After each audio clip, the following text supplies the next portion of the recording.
And hello there, everybody. Wow, the song ended.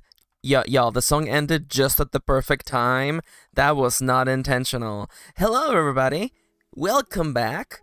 I'm doing hand motions again. You can't see my hands. I'm extending them upwards like, welcome! Welcome! The following joke is for one person. Welcome to BlizzCon. Sorry, that joke is for Plaguesworth. Hey, MT. MT, do you like going by MT, or would you rather I called you something else? It's just one of those things where I'm like, I've called you MT Locatelli for like ever, but I want to reintroduce myself and get reintroductions from people because it's been a while, And yesterday someone was like, oh yeah, I don't go by this. Oh, Marco, I think I remember it being Marco. Hello everyone. Welcome back to my writing streams. Something's typing into my chat box. There we go. Yeah, welcome back. Today is gonna be an exciting day of being creative, talking about my writing, talking about the creative writing process, and trying not to lose my mind. Writing in front of people. Oh, yo, Muntums is here. Hello. And once again, thank you so much to the wrenches in chat, by the way. Charlie Arlette, wonderful artist and streamer, and Lady Kirin, my amazing admin, incredible admin, soulmate, writing partner, everything. I wouldn't be here if it wasn't for her. Yeah. Dab. Let's see. I think I got some. All right. I have a couple things to talk about. So we're warming up, of course. Elbow cough, really? That's funny. I'm not gonna lie to you. I don't think I would have read that as elbow cough, because when I cough, I don't extend my other arm in the opposite direction. Hey, Winter, welcome back. For anyone watching, this is the chill, chatting, relaxing, extra cozy part of the stream. I am still doing hand motions. We'll be doing some writing, or we'll be starting the process to write and be creative at 11:30. There's the clock on the upper right. Hey, Alex, welcome back. Yeah, let's just have a nice little chat. And by the way, I posted this on Twitter, but I'm so excited because my copy of Ironsworn Starforged arrived this morning. This is a lovely, lovely solo RPG. I mean, you can play it with friends. You can play it cooperatively with the Dungeon Master or Game Master, but you can also play it solo. And I'm excited to maybe do a little bit of solo RPGing on stream, maybe next week. We'll see. But yeah, I'm so excited. For anyone who doesn't know, Ironsworn is a free RPG. You can download it for free. I ended up getting it physically because the book is just so good. It's just so good. I absolutely recommend anyone who wants to try a solo RPG. There's a lot of those out there, and I'm sure that right now probably Charlie Arlette is about to leave some recommendations. What's the other really good one? Is it like 1,000-Year-Old Vampire? I think it's 1,000-Year-Old Vampire. That one is really good. Yeah, there's a lot of solo RPG games that are like journaling games, which is fun. But Ironsworn is really more like it's almost like a storytelling engine. I love the tables in that game. There's tables for figuring out what's happening in the story, and it also gives you room to be creative. Again, I have used the tools in Ironsworn for writing, and I'll assure you that when we get to doing some solo RPGing, we're gonna have a lot of fun. Yo, that sounds really fun, Charles. Yeah, no, there's, strangely enough, a lot of those games came out during the pandemic, which it kind of makes sense. People were isolated, and, games like 1,000-Year-Old Vampire really took off. And for those of you who don't know, 1,000-Year-Old Vampire, if I think that is the correct name, is a journaling game where you write the journal of a vampire, and you go from the moment where you turn to event after event after event, and the gimmick in that game is that you end up redacting or blacking out parts of the journal because your vampire is forgetting things that happened in the past. And so it ends up being like a really, it's like the experience of doing an actual journal, but in a fictitious way. I know it's such a cool gimmick. It's such a cool gimmick. Yo, Charles, that would be really fun, honestly. I want to give solo RPGing a try. Though we do have a fun stream tomorrow. Tomorrow we're gonna be doing roll for novel. And we're gonna be randomly generating a story idea, and we're gonna brainstorm the character. We're gonna brainstorm their situation, and we're gonna do a little bit of writing. I was working on the thumbnail for that today, and I can't be stopped. Let me see if I can get the image. Twitter. Oh, y'all, Twitter's a freaking trash fire. No, not to get political right away. That's right. My character. I'm eating a sandwich because it's like roll for sandwich, except it's a novel. Y'all get it? Y'all get it? Also, cause Christmas. I had so much fun drawing this. I already finished it, but I gotta. Also, yes, I did make a little icon. Yeah, roll for novel. Yeah, we're gonna have a lot of fun with that tomorrow. But yeah, I know it's been a little bit since we all saw each other, but how y'all doing? What you all been up to? Thank you, Winter. Yeah, I have a lot of fun making art. Making art is as a creative person, I find a lot of symmetry between drawing and writing, because there's always that little voice in the back of my head of like, is this good enough? This isn't good enough, is it? And I found that part of getting better at it has been recognizing that voice isn't always right, and probably has no reason to be right as much as we like to think so. Yo, let's go, Alex. It's exciting. And yeah, MT, I get you. Yo, that's awesome. Yeah, hey, I like that. Hey, if you feel like tagging along and coming to this stream, I would really appreciate that. No pressure, of course, because everybody's busy. Honestly, I feel really lucky that I started streaming just now, because a lot of people are they're on holiday, so a bunch of people are gonna be able to catch the streams, and get a taste for what it's like to enter my creative space, enter the mind of MKirin. By the way, my chair is slowly sinking into the depths of Hades. Let me just raise it up.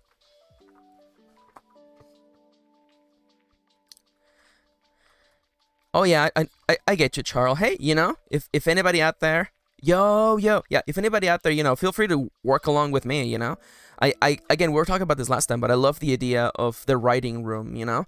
A bunch of people just sitting down and agreeing to being creative for a little while. That's awesome. Also, Winter, I love that. I have a little folder called like Idea Depot, where I just put ideas in there, and a bunch of them are just weird dreams. Dreams are just weird, y'all.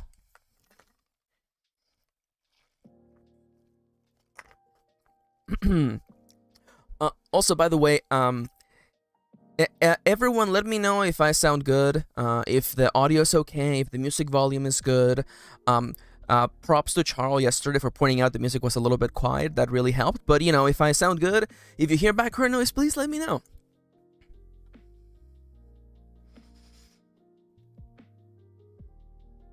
Oh my god, MT, so MT said, oh, by the way, I love your story idea from yesterday. The whole stream made me realize how much fun brainstorming can be. I tend to write dark, sad stories, and I miss some of that undiluted fun. Honestly, though, like I go through moods.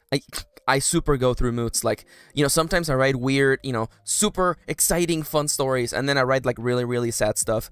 And, of course, it's not either or. There's, of course, levels, there is multitudes inside of each of us.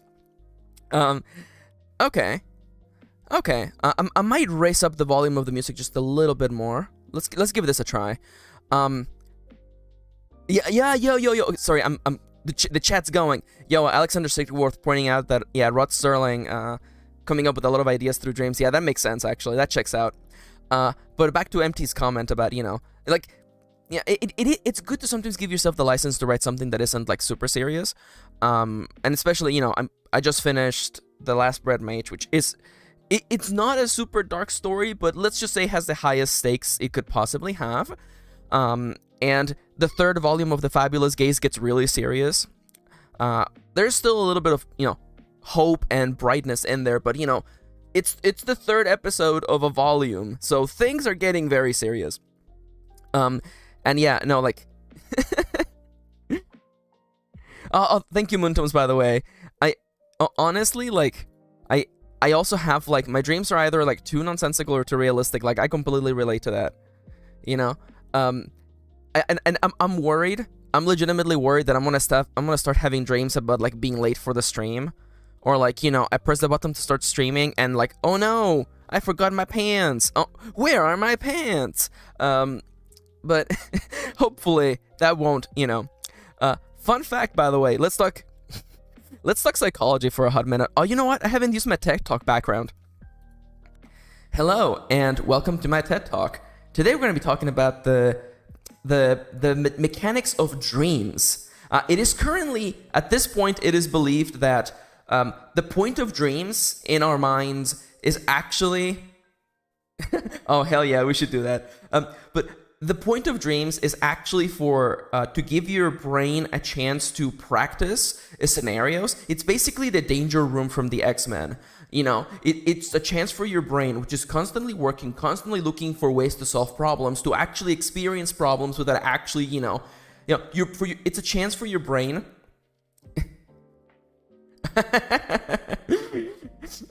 It's a chance for your brain to, like, experience. It's like, what if I was fighting a tiger, and your brain gets to experience that experience without actually you being in danger to get eaten by a tiger. Of course, nowadays, now that we live in a society, or dreams end up being about social scenarios. Like, what if I showed up to school and I didn't have my pants? Everything would be chaos. I would be a social outcast. And that's kind of like the funny thing about dreams, Of course, sometimes dreams are just freaking weird. But anyway, thank you so much for coming to my TED Talk. Yeah. How y'all like that little overlay, huh?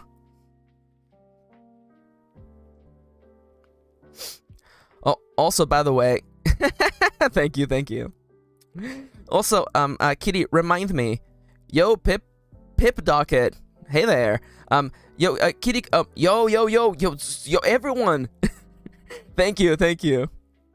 Yeah, oh my god, thank you. I had so much fun making this stream. And honestly, I felt like I had to have a TED Talk background because I just go on rants. I've done so much research on, like, so many things. I just love having the space to be like, hey, let me just tell you about, like, this one thing. Also, Kitty, could you remind me, is the dream about the Fabulous Gifts, is it the one about the podcast? Is that the one? Or am I misremembering? And also, while I hear your reply... yes, oh my god. So the funniest thing about that dream is that Kitty had a dream, if I remember correctly, where it was revealed that one character, that Rass's mom, for anyone who's read the book, Rass's mom had a podcast with her neighbor lady, elderly ladies, lady friends, and Kitty told me that. She was like, Max, like, what if Rass's mom had a podcast? And internally, I was like, well, shit. Because I was already planning for that to be a thing that was gonna happen in the book. I was planning for Rass's mom.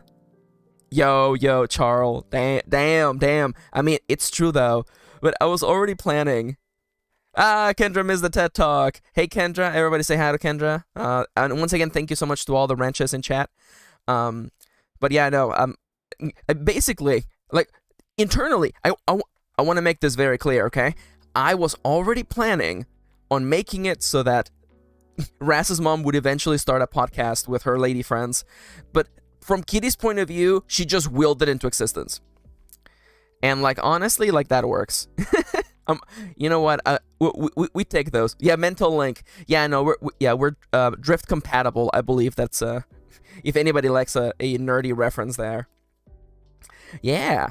Oh my god. Speaking of giant robots, though, I really want to do a giant robot solo RPG. Charles, a good question. What is their podcast about? So Raz's mom's podcast is about true crime. Um, Now, I will spoil this joke because it's a funny joke from the third book, but basically things are happening and they're talking about crime, and and Raz reveals that his mom met Truman Capote, author of In Cold Blood, the probably the most famous piece of true crime fiction, true crime book of all time. And there may or may not have been the implication that Raz's mom was stalking Truman Capote. It was just so silly. It's just one of those like serendipitous writing things where I'm just like, oh my god, really, Raz? Is that really what happened? And there's a segment, there's a segment where Raz, Miel, and a new character called Eden are talking about DB Cooper. And it's funny because in the first draft version, in the original draft of that, I got that story wrong, and you have never seen Kitty be so like angry at me. She was like, Max, I cannot let you put this in the final book because it's wrong. That is not the story of DB Cooper. That is not what happened to DB Cooper. So yeah. Oh my god, it was like a whole essay. I was like, oh no. Turns out I'm a fake true crime fan. Any fans of true crime in the chat? Oh really? Really, you're a fan of true crime? Name their top 5 albums then. Oh my god, yeah, I'm a fake Cooper head for sure, yeah. What I love about DB Cooper, and please correct me, Kitty, is like that wasn't even his name. They just misread the name, right? Oh my god, yo, for real though. Like, see, here's the thing. Okay, this is a great time for a rant. So, I like true crime. I like true crime because I find it to be an examination of the failures of the police system and as well as the laws of our country, and you know a complete blindsidedness of people not looking critically at one another. You know, it's a study in, to me, true crime is a study in humanity, and that's why I like that. I like seeing, because it is these pitfalls of the criminal justice system that have allowed things to somehow get a little bit better. You have to trip for things to get better, and that is how I find a little bit of hope in there. I am not the type of true crime fan who I'm like, oh my god, you guys, oh my god, this is my favorite killer, oh my god, Ted Bundy, guys, he's so cute, oh my god. I don't do that.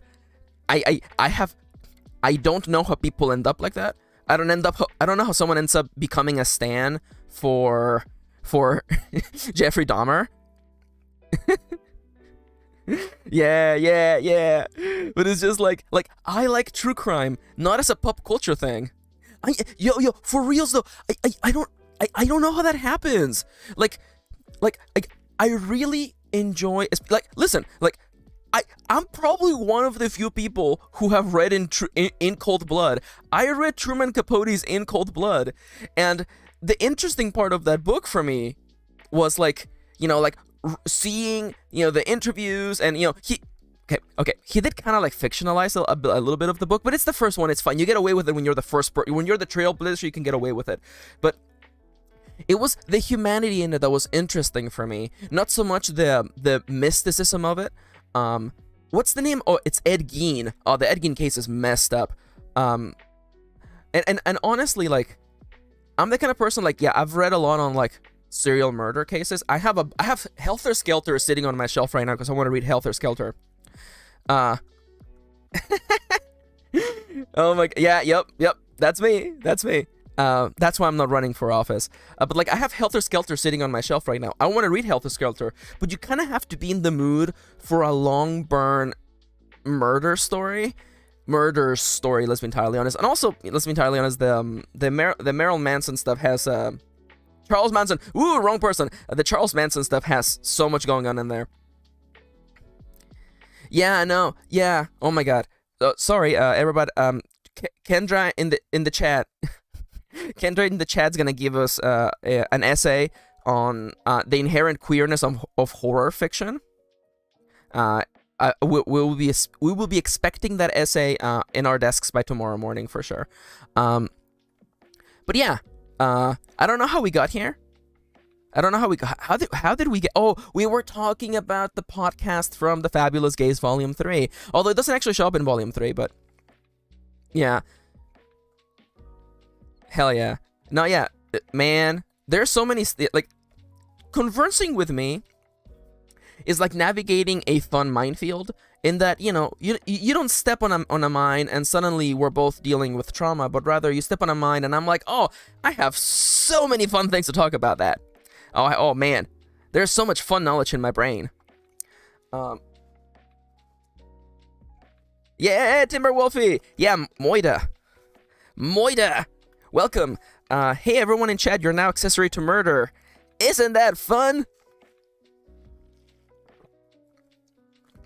Who are we murdering?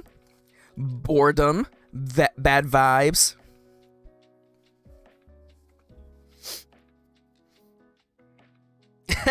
we do we love accessorizing, honestly.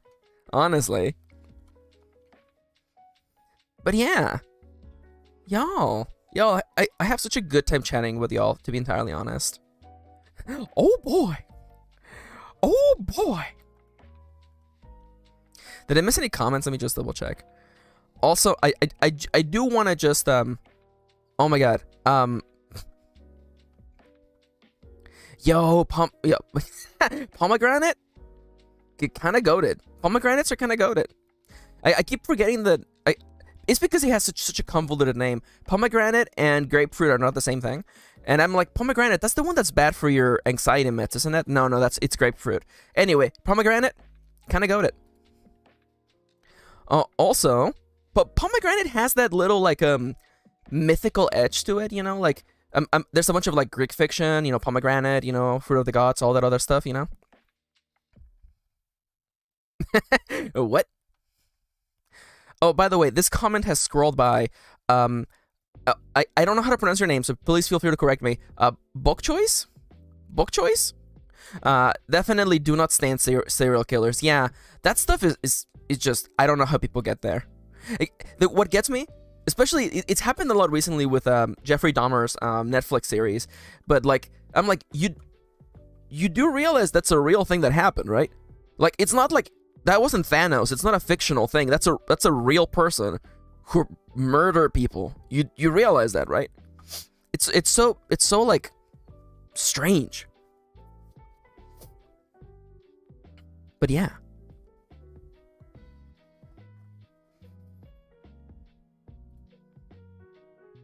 I wonder. Yeah. By the way, Kendra says, I'm wondering how much it's more of community thing, like being part of some edgy fandom. But it's me on cult/crime and community again, LMFAO. Yeah, the internet is a weird place, but you know what? You know, we get by. We make friends here and there, you know? And honestly, community can be good.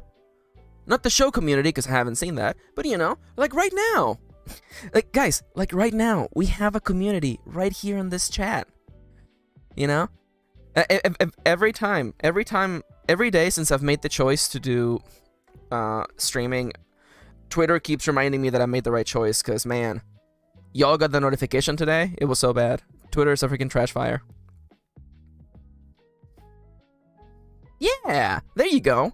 Winter, you just... you stepped in the landmine. You just, like, reminded me of the Netflix Death Note movie. That movie was a freaking gift. And anybody see that movie? Anybody see the Death Note Netflix movie? With William Dafoe as Ryuk? That was the best part of the movie, let's be entirely honest.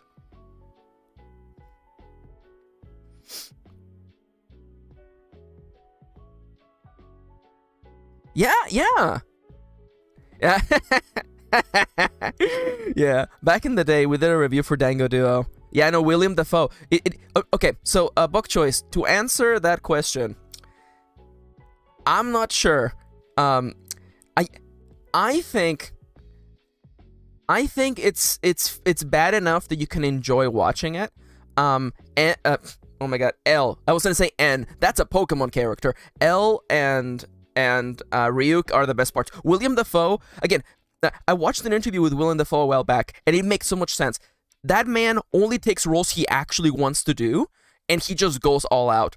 That's why every time he's on screen, I can tell this man's having fun. And he had so much fun as Ryuk. Also, L was very good. The main casting for Light slash Kira was not very good.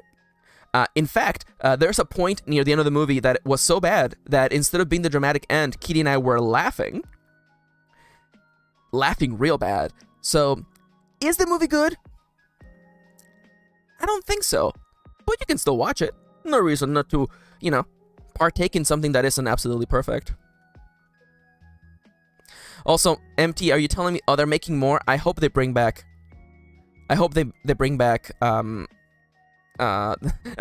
William Dafoe as Ryuk. That was so good.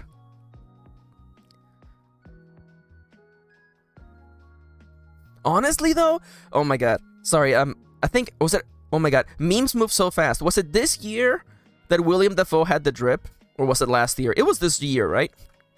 It's just someone spots William Dafoe walking down the street in New York, and it's like, "Hey, William Dafoe, what are you wearing?" And he's like, "I'm wearing a beanie.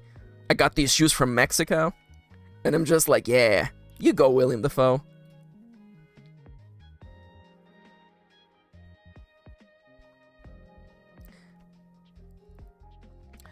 Honestly, Bok Choice, you actually make a really good point. Was the movie fun? I think it was fun. I want to watch The Lighthouse. I heard it's really it's special, but I feel like I need to be in the movie to watch The Lighthouse. I need to be in the mood to watch The Lighthouse. It's also I'm not gonna lie, I'm a piece of crap. It's really hard seeing Patterson. It's hard to see him without seeing Edward from the Twilight movies. Even with the beard, it's hard to be like, "Oh, it's just him. It's Edward. It's funny." Now, that's not his fault. Now, that's my fault. It's my fault because, I'm uncultured, but he is a good actor.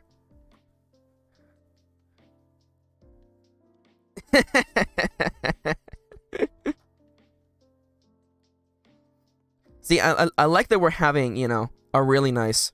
Yeah, that movie's wild. I've heard wild things about it. I have, oh no. Congratulations, you have activated my trap card.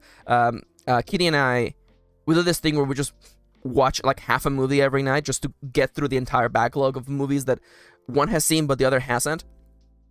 And we've been going through a lot of like lighthearted fun movies lately.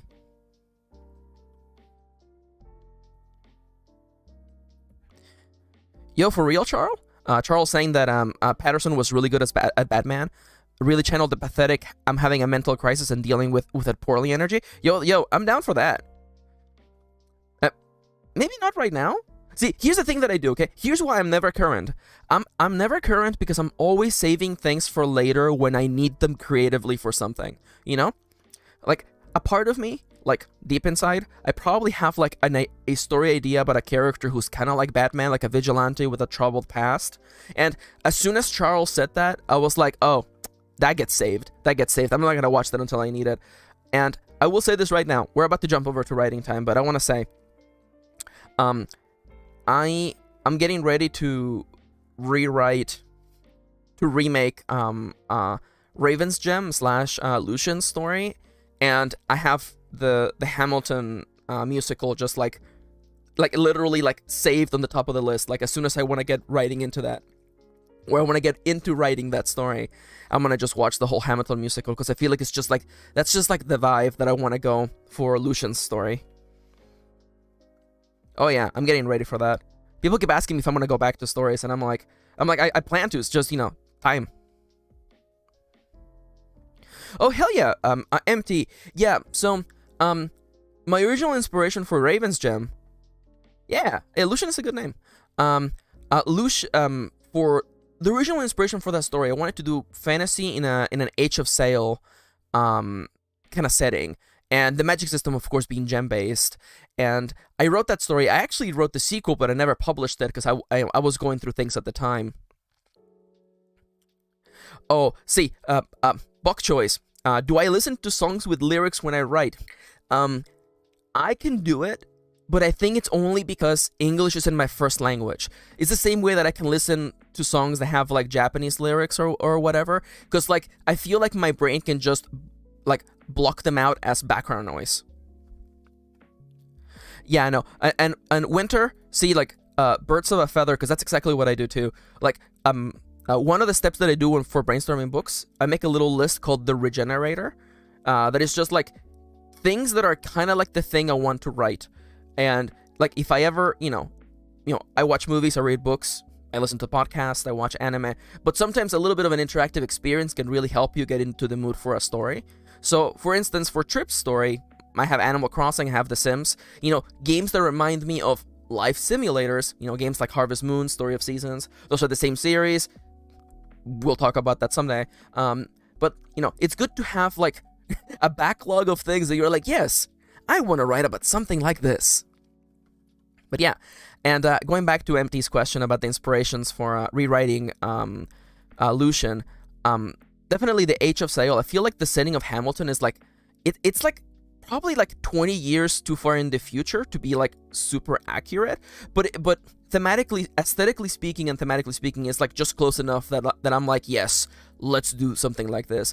And when I get back to that story, I think I'm gonna make it more about the life of Lucian as though a historical figure in a fictional world. I feel like that's what I want to do with Lucian. Written from the point of view of someone who met Lucian in passing during the duel, in passing during the War of the Flowers, which you don't even know what that is, and eventually fought with Lucian during the Gadian War and met Lucian as a captain, and the things that happened after that. That was kind of like the idea that I've had in my brain. Someone who, and of course, I finally get to fully have Lucian be trans and ace, which is something that I wanted, but I didn't have the words to externalize that before. Also, thank you for the recommendation, Charles. Like in retrospect, I realized that Lucian was trans and ace. Like in writing, I was like, oh, the signs were there the whole time. I didn't have the words for that. Much like I didn't have the words to realize that I was non-binary. But definitely, like, literally the protagonist who's going to tell us the story, written in the style of the Hamilton book, I feel, the actual book that Hamilton is based on. I'm thinking that kind of aesthetic, and this character who met Lucian, he's probably also trans, let's be entirely honest. And looks up to Lucian and has like this relationship with him. Because I feel like I need a little bit of distance, especially, again, the idea of creating the historical account of a fictional person, like, really, like, tickles me. It feels like one of the fun elements would be the little gray spots in history where you're like, what happened there? I'm not sure. Nobody really knows, but as the person giving the account, I feel like this is what happened. I don't know how Lucian made it from this place to this place, but based on the information at hand, I can make this assumption, That's kind of like the feeling that I'm, yeah, for sure. Definitely more. Well, if you like ace characters, I think you should read the second volume of The Fabulous Gays.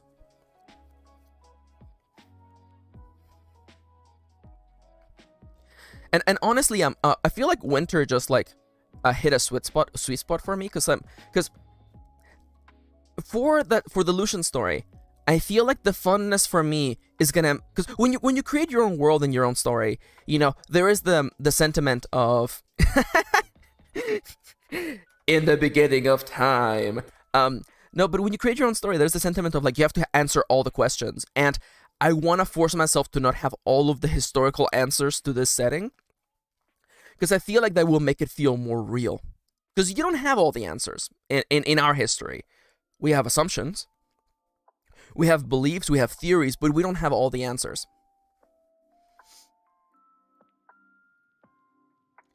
Anyways, we're already being creative, so let's just switch over to creative mode. Whoop.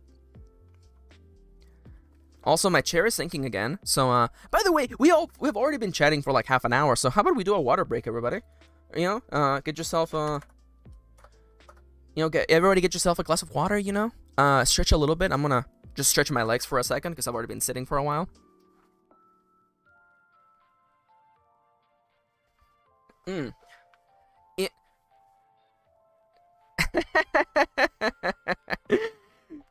Pog in the chat, yeah. We should make like a pog emote. Because I don't know, I feel like the Yanto face isn't like super there. I feel like we need like a different like Yanto face. Also, I would like this stream. If anything, I want this stream to be the stream where, oh my god, Pog Mika, yeah! Oh my god, hold up.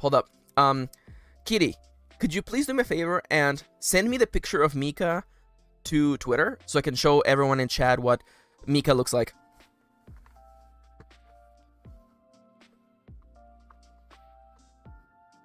Alright, so, while that's coming down the pipe, because, Mika, celebrity in chat, Kitty's, office dog is the cutest and most adorable dog in the whole world. Yo, I dipped into Twitter. Yo, Charles, thanks for the post. I love that.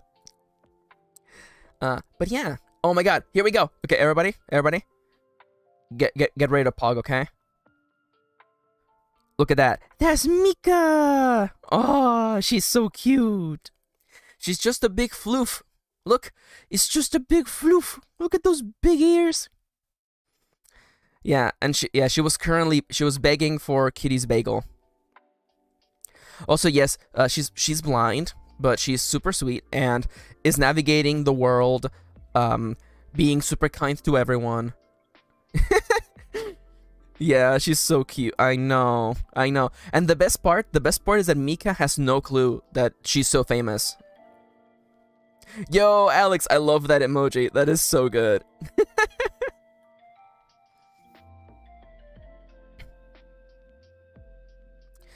To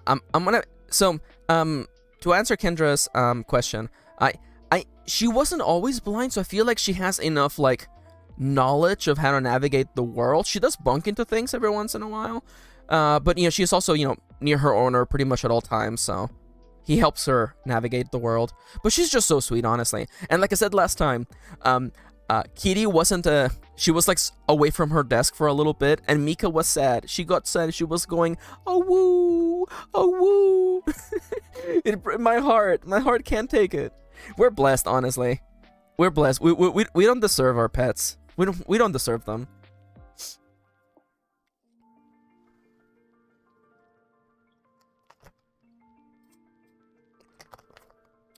Yo, also Mika Howl would be like great for a pog.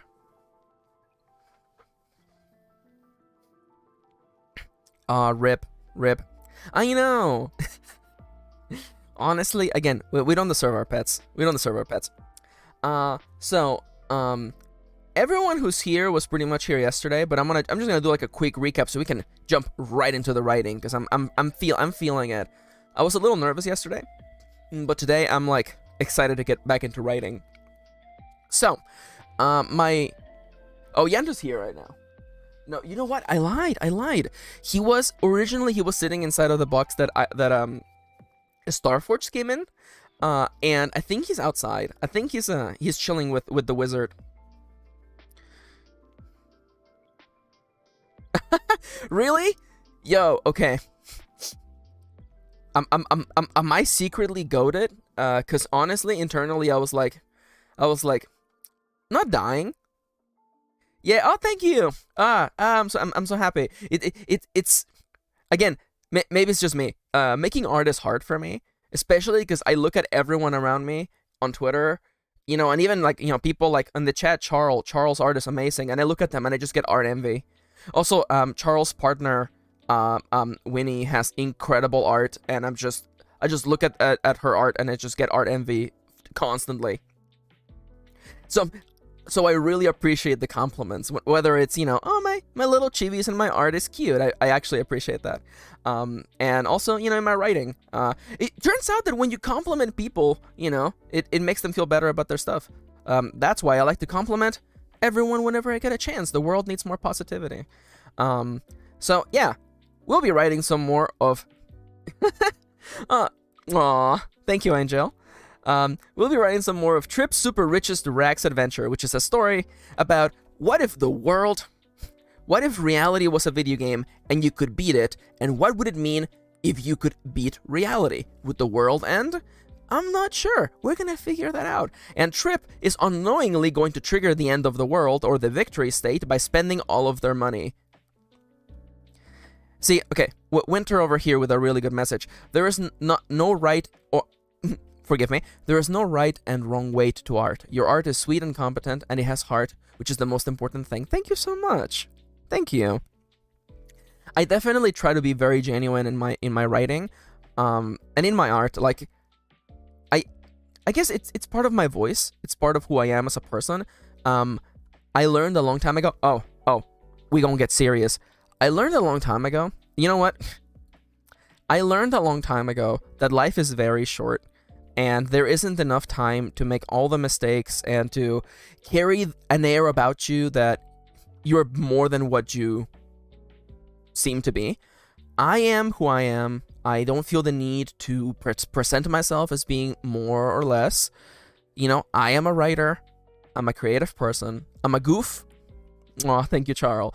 I am a goof, and, you know, I don't feel the need to impress people. I don't know. Listen, y'all, I'm just here being myself, you know? It's so much energy to pretend to be someone else. So I'm just gonna be myself. Yeah. Also, yeah, thank you so much for the compliment, Charles, saying that my art progression over the years has been insane. Yeah. Oh man. A couple years back, I posted the first drawing of Hoshi, and y'all, I don't know why y'all let me post that drawing. It was so bad. Anyways, so yeah. Once again, let's remind ourselves of what this story is about.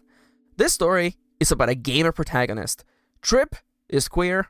Trip is a gamer, and they use their knowledge as a gamer to solve problems. Of course, what if real life was a video game? A lot of the funness in this story is about having the contrast between the logic of a video game and real life. What does it mean for you to beat a video game? You know, the credits aren't gonna roll in real life, you know? What does it happen? Is there such a thing as New Game Plus? I don't know. Thank you, Winter. And you are right. And you are right. You're actually right. You know, beginner art is not bad. It is beginner art. It's true. At the time, I thought those drawings looked good, and it just goes to show there's a graph somewhere online that like showcases, like, you know, like when you feel positive about your art versus when you feel negative about your art.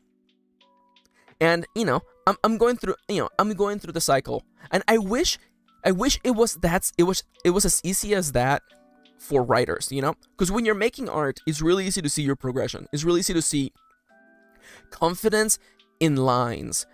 That's one of the things that I've picked up from making art for so long. Like I'm reading Junji Ito right now. I'm reading his earliest works, and I've read some of his later work. And comparing them it's so interesting. It's so interesting seeing the confidence in his lines. Like I just yesterday I read one of his first stories, Biohouse, I think Biohouse, and there was hardly any backgrounds, and the lines didn't have the confidence he gets later, and it just goes to show that you have to start somewhere, you know? But again, I just wish, like, I honestly wish it was as easier for writers to be able to look back and see, I'm getting better. Writing takes a little bit more time, and it takes probably a lot more trial and error, I feel, than with art. But I'm a little biased, because writing is my thing. So yeah, the other element in this story that is inspiring me to write is just complete absurdity. This is gonna be an absurd story. Trip is gonna build a McMansion sim style to spend all their money, and that isn't even gonna fix the problem. I want it to be big and ridiculous, and also, you know, riches to rags. I love the idea that this character is trying to spend money and end up with no money at the end. Especially, you know, we live in a culture where, you know, money is power, and every parent is trying to get their child to figure out a profession that will get them the most money. That's not true. that's an exaggeration. I didn't mean that. But there's so much pressure in our world about generating income that you can exchange for goods and services, and I wanted to inverse that scenario. In this world, in this setting, people don't care about money. Like, and especially we're gonna be seeing that with Erlen's character, a character who decided that what they wanted to do with their life was look after their grandma. When they came of age, they were asked the question, "Hey, what do you want to do with your life?" And you can try out things. You can try professions and stuff. And Erlen decided that in their large family, they wanted to look after their grandma, and that's what they do. Oh my God, Charles coming in here with the truest words. At least I feel like I got a little bit lucky with my family, because they've always had like untraditional professions. That's not true, but people in my family didn't work in factories or anything. My mother was a seamstress, my father was a jewelry worker, so they made things with their hands, as that was how they paid the bills. So I feel really blessed that in a way they understand my craft. They understand what you do isn't so different from what we did in Mexico. You sit down at your workshop. In my case, the workshop is this desk, and I create stories word by word. But I absolutely relate, of course.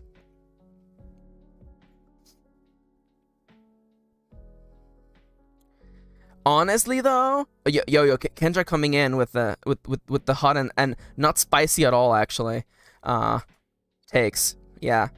But yeah, let's check. So as with, oh my God, we gotta start from the beginning. Also, yes, I'm still writing in Comic Sans because I am. Oh, excuse me. Google Docs. There you go. Oh yeah.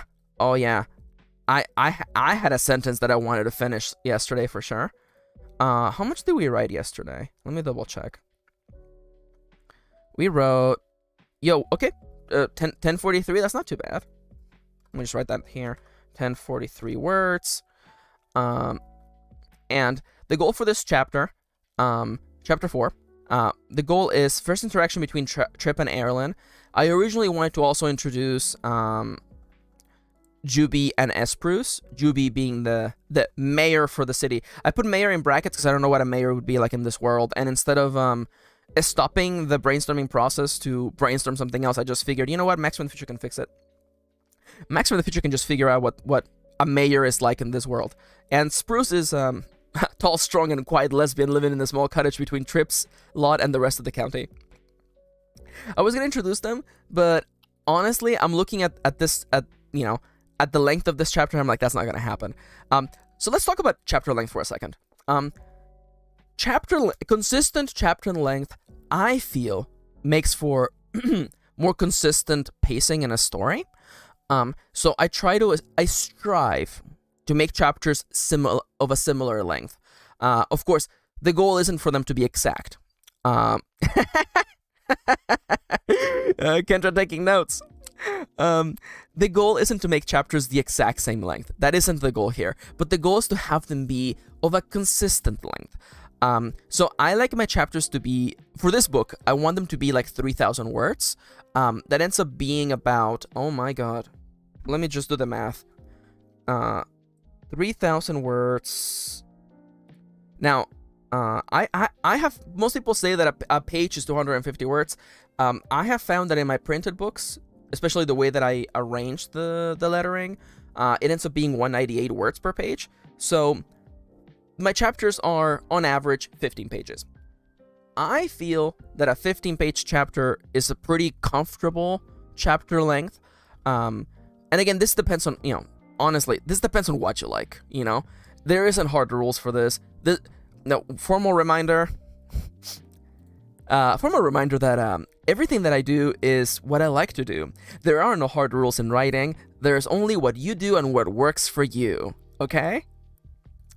I had to make that disclaimer again before people were like, MKirin reveals the best and truest way to write a novel. And I'm like, please stop. Please stop.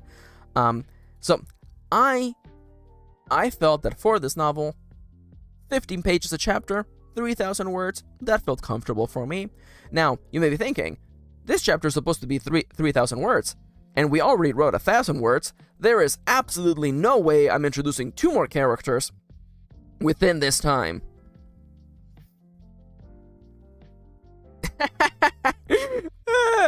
Winter's hilarious.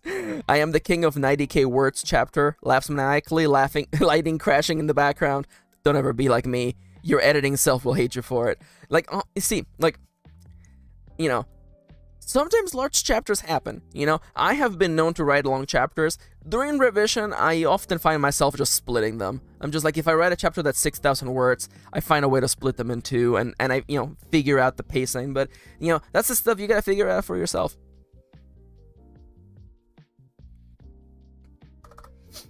And again, the reason why consistent word count helps, I feel at least, is that it gives the reader a sense of consistency for what they can expect out of the story. You know, it's the same idea why, you know, TV shows are 25 minutes long.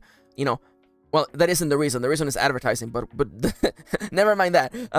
You know, yeah, if you show up to watch an episode of a TV show and it's always 25 minutes or 20 minutes and 10 minutes of ads, whatever is fine. If it's always a consistent length, you know what to expect, and you have that sense of like, I can sit down and read this, you know, confidently.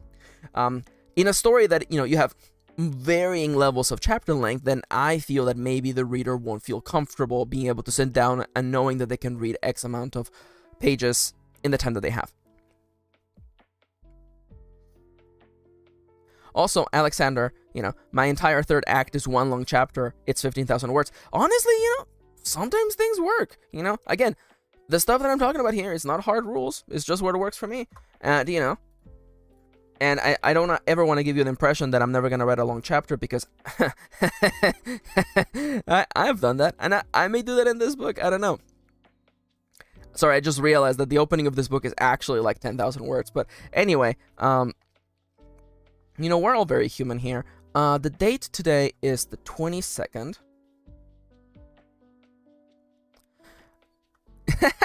Oh no, Kitty's calling me out. Also, Moontomes. You know, honestly, Moontomes says, I'm still only confident enough for short stories. You know, that's okay. You know, I don't want anyone to feel that short stories are like lesser forms of fiction. Personally, I would say that writing a good short story is as hard as writing a novel. Like, because there's a lot of stuff going on in there, you know? And I feel like it's the same. I feel like it's the same applied experience. I guess you could think about it as like, you know, a short story is the 100-meter dash versus writing a novel is a marathon. Yeah, and as Kendra saying, yeah, kudos to you, Moontomes and Timberwolfie, for working on short fictions. Yeah. Listen, I'm the kind of person who I'm like, oh, I like writing shorter novellas, I say, as I pump out another 100,000 word novel.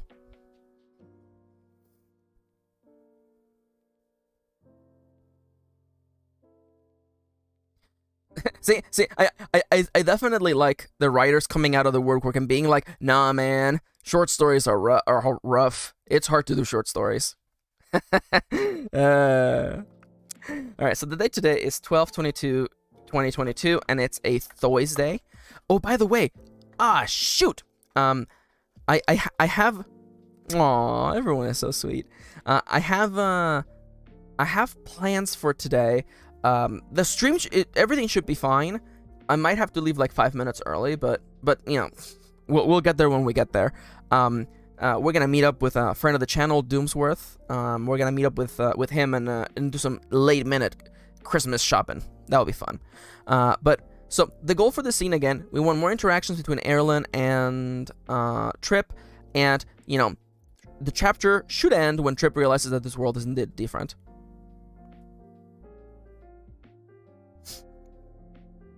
See, and I think Timberwolfie here has a really good point. I feel like whatever writing length we're good at, we want to be good at the opposite. And I feel like that is super true.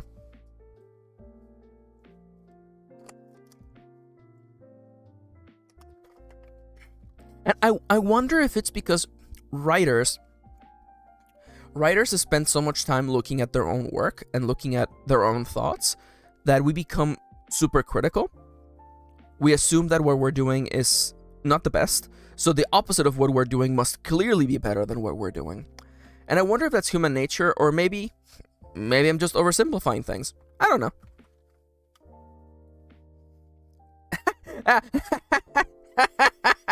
I switched the tab. I didn't realize you guys could see me switch the tab. I switched back to Mika for 1 second to close it.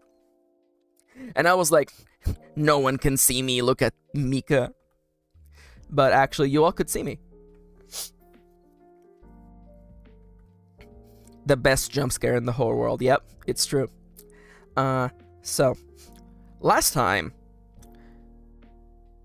she wanted to get you something, seeing as how you're our first neighbor and all. She would have come down here herself, but she can't really make the hike. Also, it's not bread, it's cake.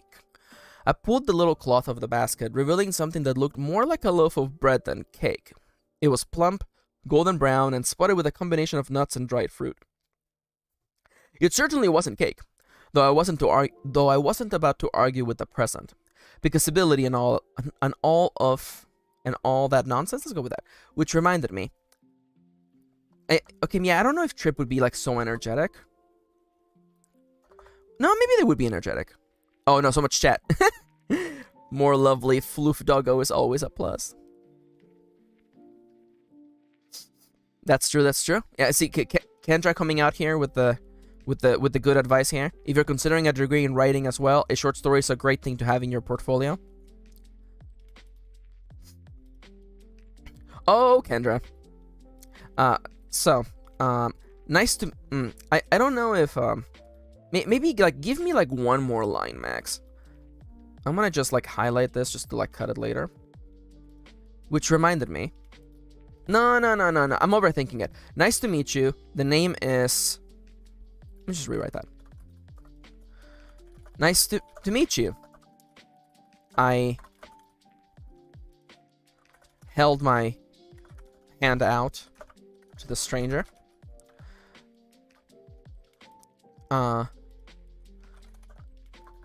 I held my hand out to the stranger. Although our first... No. Yeah. Although our first interaction... Oh my god, I love the song in the background, by the way. Stifa's theme. Remixed by Lo-Fi Leah. It's so good. You know what? It's so good. We're gonna start from the beginning. Although our first interaction had been less than stellar, they didn't seem too bad. And seemed too bad. They brought me some bread. No, they didn't seem too bad. Yo, wait, what am I doing? I haven't even started the timer. I'm so excited to write that I didn't turn the timer on. All right. They didn't seem too bad. They had brought bread, cake thing. Quick thing. They were still frowning a little. You know what? I'm actually gonna move this back. It didn't seem too stellar. They were... Because I want to end on a positive note. They were still frowning a little. And they sure as hell were not shaking my hand. But they had brought bread. Bread. Cake. Thing.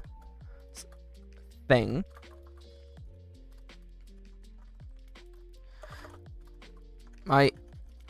in that case, this should be... Maybe this should be a line break, actually, because there's a lot of action happening. For it to just be like, you know, a continuous line inside of a dialogue tag thing. I looked at them. Now, I want Trip to end up introducing themselves. Nice to meet you. I held my hand out to the stranger. Although our first interaction had been less than stellar, they didn't seem too bad. They were still frowning at me. And they sure as hell weren't shaking my hand, but they brought that bread cake thing. Once it seemed clear enough, they didn't know how the whole shaking hands thing was supposed to work, or they weren't particular to that kind of greeting.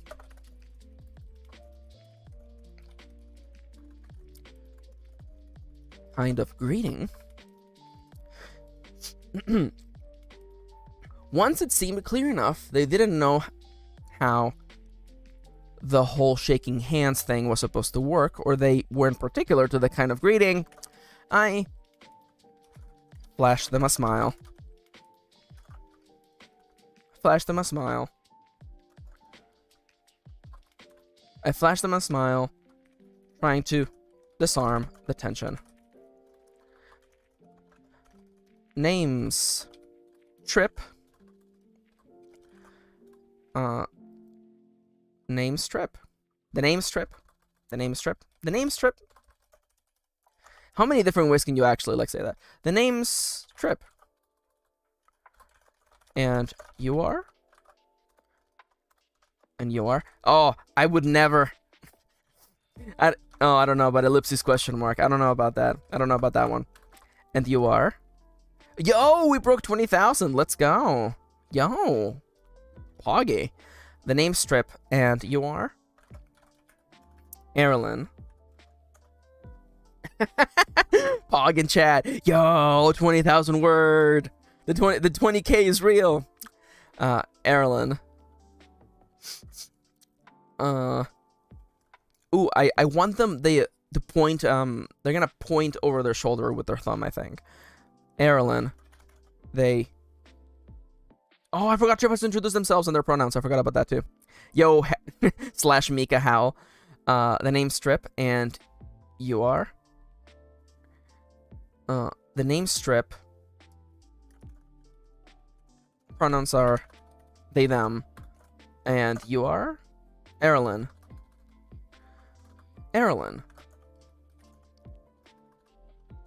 Erilyn and same? And same. That's what comes to mind. I feel like that's what Erilyn would say. Erilyn and same. They pointed a thumb over their shoulder in the direction of the road leading uphill. I live with my family. My family up the road, but then I always say uphill. Leading in the direction of the road. Let's just go in the direction of the road. I live with my family up the road. Over the road. We don't get many visitors. We weren't expecting someone. We weren't expecting someone, and then Trip's like, "But you made cake." And then Erilyn says something to the extent of, "Well, my grandma loves baking cake." And also, you've been building for hours? Is that the course of action? I live with my family up the road. I live with my family up the road.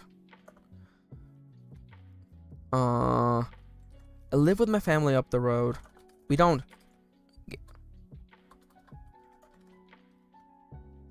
Would Erilyn ask where Trip is from? I don't think so. Erilyn and same. They pointed a thumb over the shoulder in the direction of the road. I live with my family up the... The road is there twice! In the direction of the road. I live...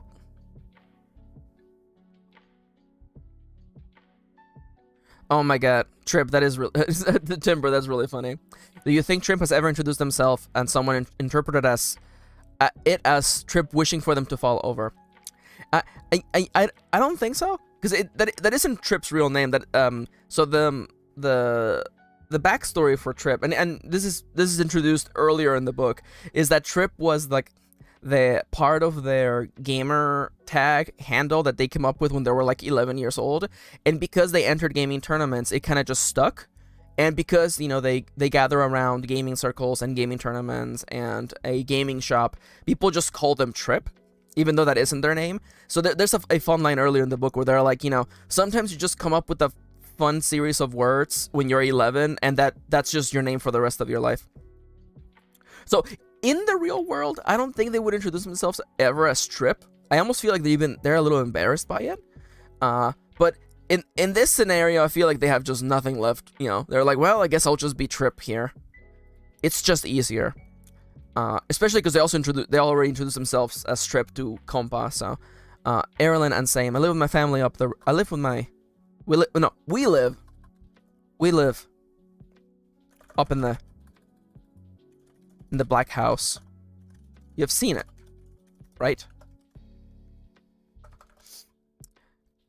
Kind of.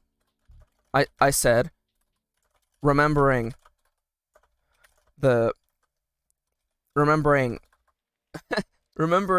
how I fell from the sky. Remembering,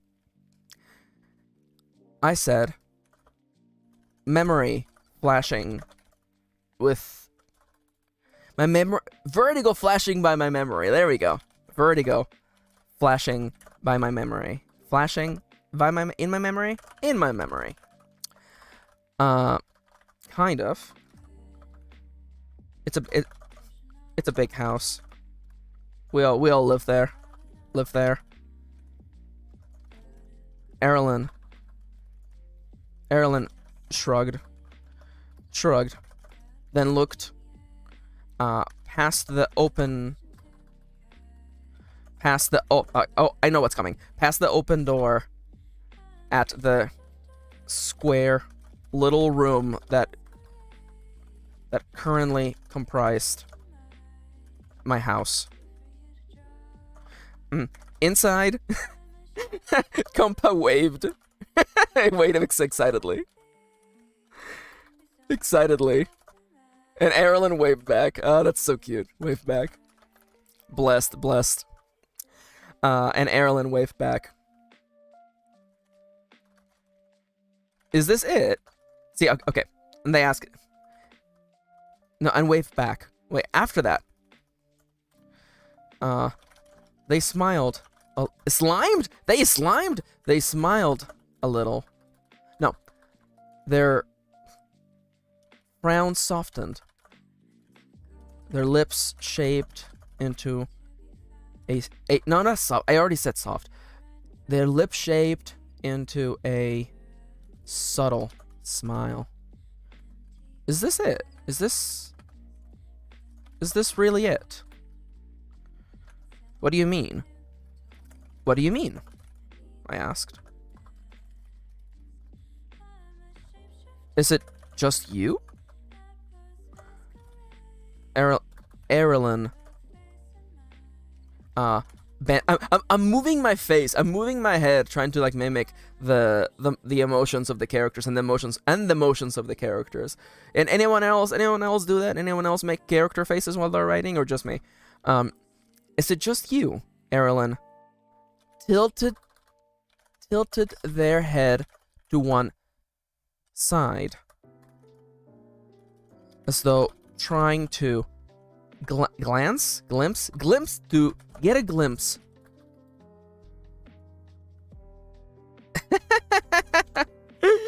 Kendra, that's why we stopped group writing in workshops.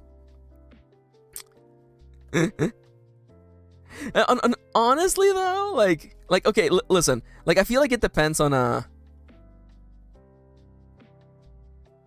oh hell yeah, Hannah the Navigator. Hi Max, I'm a longtime lurker from Wales. Just wanted to say thanks for all the content. I've learned so much from your tutorials. Aw, thank you so much for the sweet comment, Hannah. Honestly, and lurkers are absolutely welcome. And we have quite a few viewers from overseas. So I for one am really happy that you can catch our stream. The time zones and all that other stuff. I'm happy that my tutorials helped. I unlisted a bunch of my videos, but they're still in playlists, by the way, for anyone who's interested in watching my older stuff. All my Let's Plays and all those things. Those are still available and up. Nice to see you, MT. Go have fun with your partner. I hope you have a lovely day.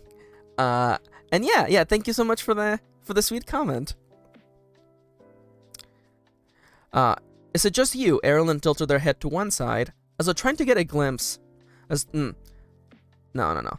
Erilyn leaned a little closer to the door, as though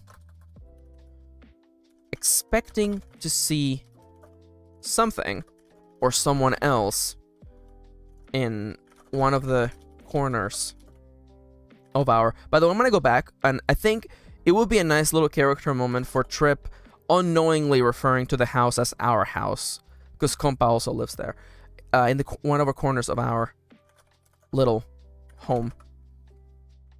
There was none. There was no one else. No one else, of course. Just... You can tell me trying to write just and my at the same time. Just, me, and Compa.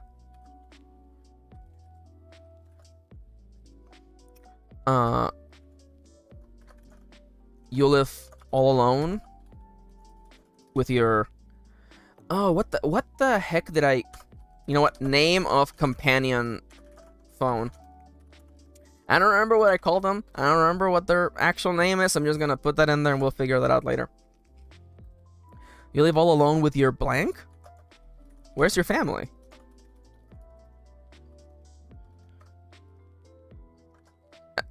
And now I feel this is a great moment. I feel like Trip here would stop and be like, oh man, where do I even start?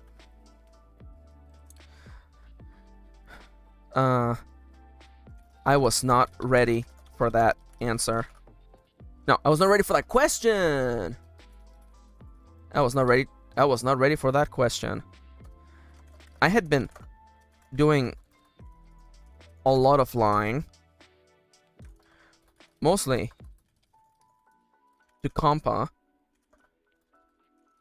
But it felt different to lie to someone. To a real person. To a person. That feels as though... But it felt different. I've been doing a lot of lying, mostly to Compa. So it shouldn't have been difficult for me to just spin another lie. And it wasn't that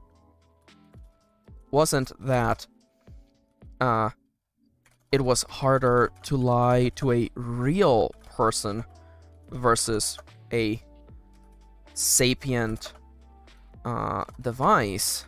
That wasn't it at all.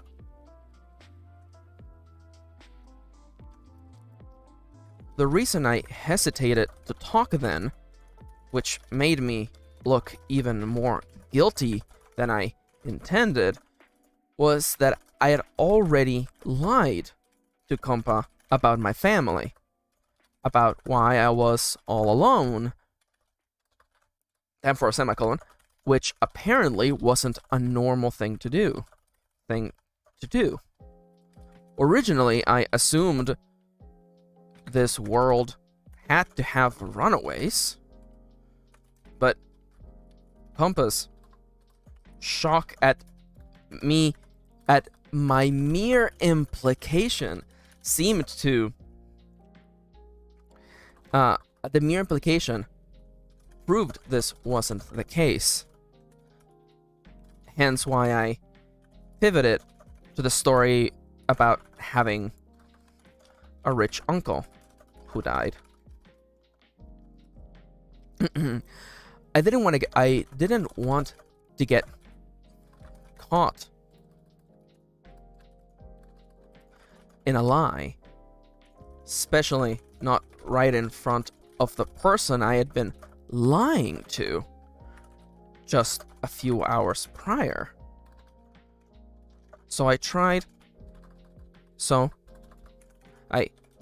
to get my story straight. I don't have any family. I don't have family right. I don't have family right now. Maybe later. Let's see. I think the line that Trip says here should be something like, Uh, I think Trip said they're from up north. I have family up north. Up north. But I moved down here to fulfill a promise. That's not how you spell fulfill, by the way. To fulfill a promise. To fulfill a promise. At this point, I feel like Trip would gesture to the house. I tilted my head to the little room I was halfway into. My uncle had always wanted to live here in a big house. So that's what I'm doing. Not exactly big. How big did he want it? Erilyn is gonna make fun of Trip here. Now, what is the joke here? Just starting out? Or, just starting out, or was your uncle really small? Oh, there you go. Really small. Erilyn curled an eyebrow at me. Just starting out. I forced a smile. Okay, and now I feel like this is a great time. For... Does Compa walk in? I'm not sure. What are we at? Right now? We haven't gotten that far, have we? Okay, we're about halfway through the chapter. Would we have time to introduce the other two characters? I'm not sure. Just starting out, I forced a smile. Because I feel like Trip is like, yes, you're making fun of me. I get it. Just starting out. I feel like, no, maybe Erilyn takes a step back. Erilyn took a step back. As though about to turn around and walk away. And walk away. But they didn't. They linger there, looking at me and that large plot of green land. Well, so you're gonna be here for a while. So you're gonna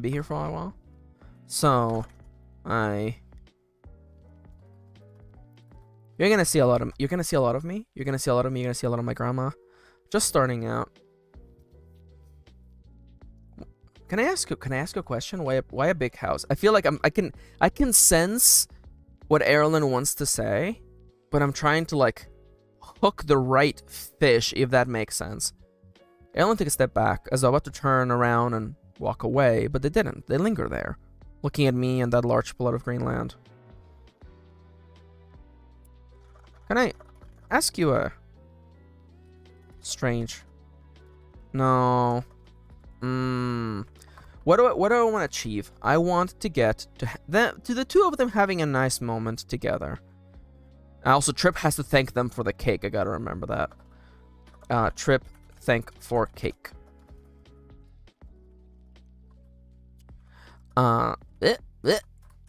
Trip, thank for cake. Large plot of land. They linger there, looking at me and the large plot of green land. So, I take it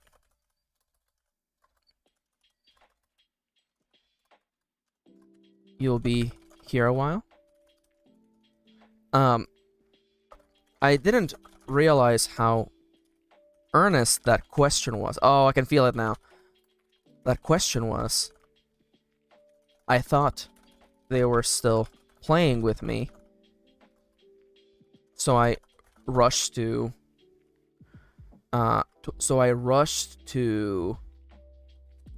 shoot a... Ooh, I'm looking for a word here. something reply. Sarcastic reply? So I rush to shoot a sarcastic reply. So I rush to reply with a little too much attitude. So I'll take it you'll be here a while.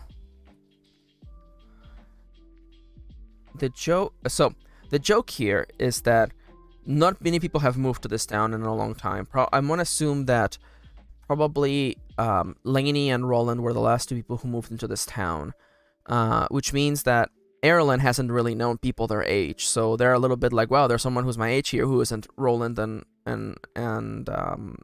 Lainey, you know. I feel like it's that little moment of like, hey, there's someone here who might be my age.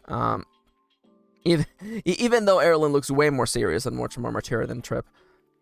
But, you know, Erlen has that little bit of vulnerable moment where they realize, holy crap, someone's going to be here. And then Trip, of course, not realizing that they're being earnest, kind of makes a joke. I didn't realize how earnest that question was. I thought they were still playing with me. So I rushed to reply with a little too much attitude. Just long enough to build a McMansion. I don't know if I'm gonna keep that. I don't know if I'm gonna keep that. That's really it's a modernism. You know, it's something that is funny now, but it might not be funny like 2 years from now. So I don't know if I'll keep that. Just enough to build a McMansion. Oh. Erlen.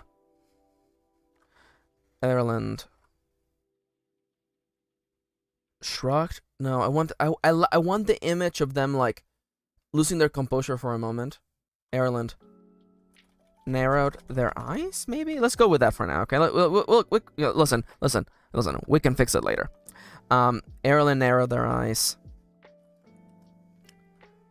So you're not planning on staying?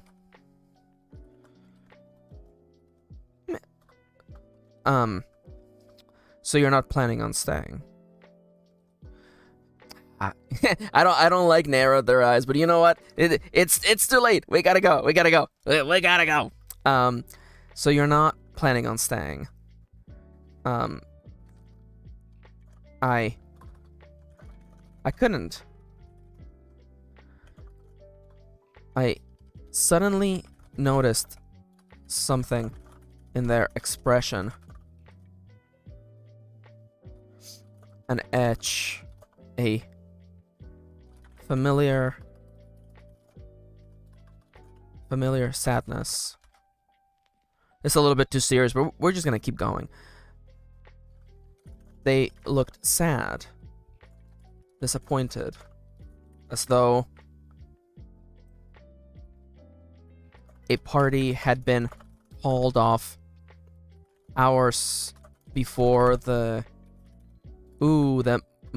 crescendo. Ooh, let's go with that. All right, everybody, time's up. Everybody get up, stretch, drink some water.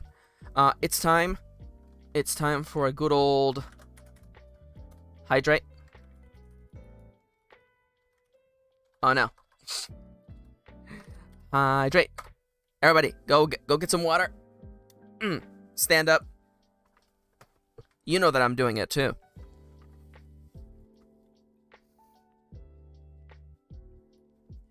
Yo, hell yeah, Charles. Hell yeah.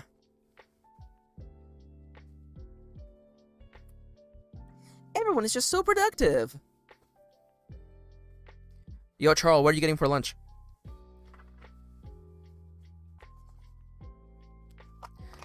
Everybody wants to know.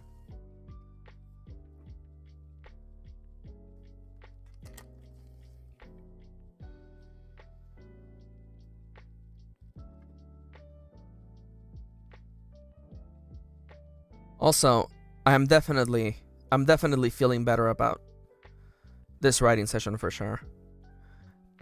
Yeah. Oh, yo, honestly, yo. Leftovers are underrated. Listen. I always like cooking a little bit extra, because then you have lunch for the next day. It's great. left leftovers are secretly goated. Also that wasn't actually, that was 574 words. That's not bad. That's actually pretty good. I felt myself actually getting in the zone there for a hot minute. I'm having fun. I'm having fun.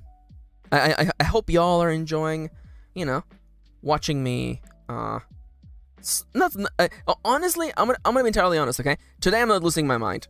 Today I'm actually feeling really good about writing.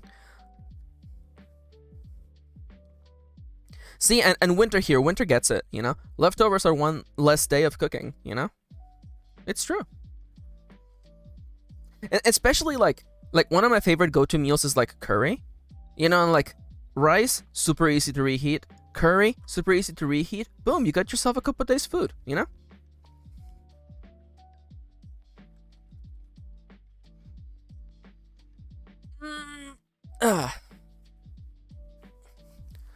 Also, you guys might have not heard it, but my shoulders are really loud. So when I stretch my arms, they like pop very loudly. So if you heard that, that was my shoulders.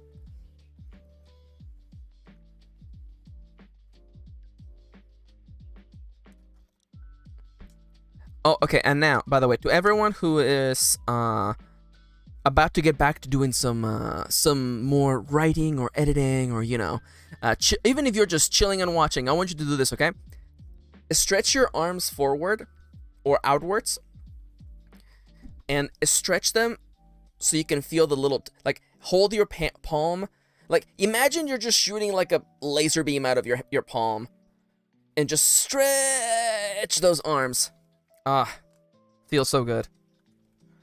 You know, yeah, hand stretching exercises, really underrated. Completely underrated. You know, hands might be like the #1 thing that allowed us to become as powerful as we are as a apex predator. Hell yeah, yeah. So Kitty's gonna log off for a little bit. I know. Oh my god, hand stretching is so good. But yeah, Kitty will be joining us in the studio later today, maybe. But yeah, thank you for coming, love. I'll see you soon. Everybody say bye to Kitty.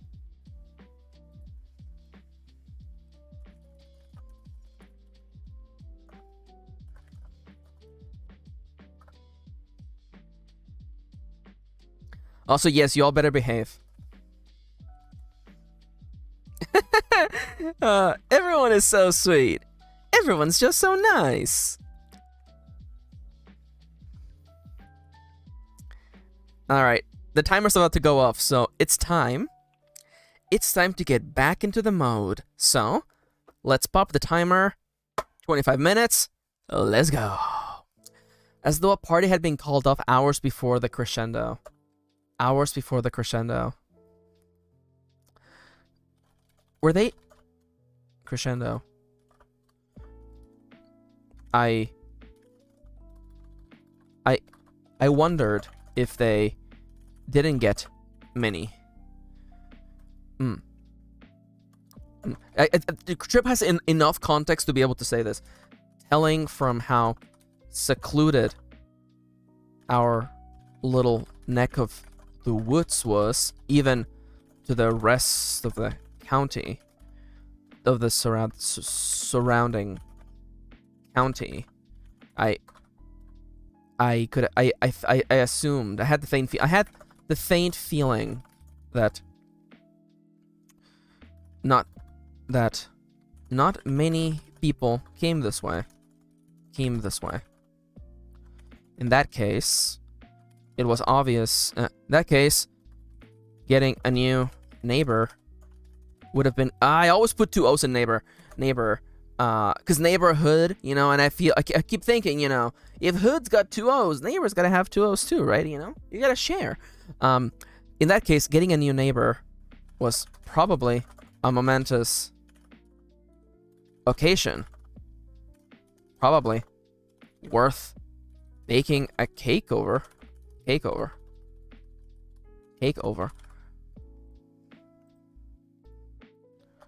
I looked down at the the basket.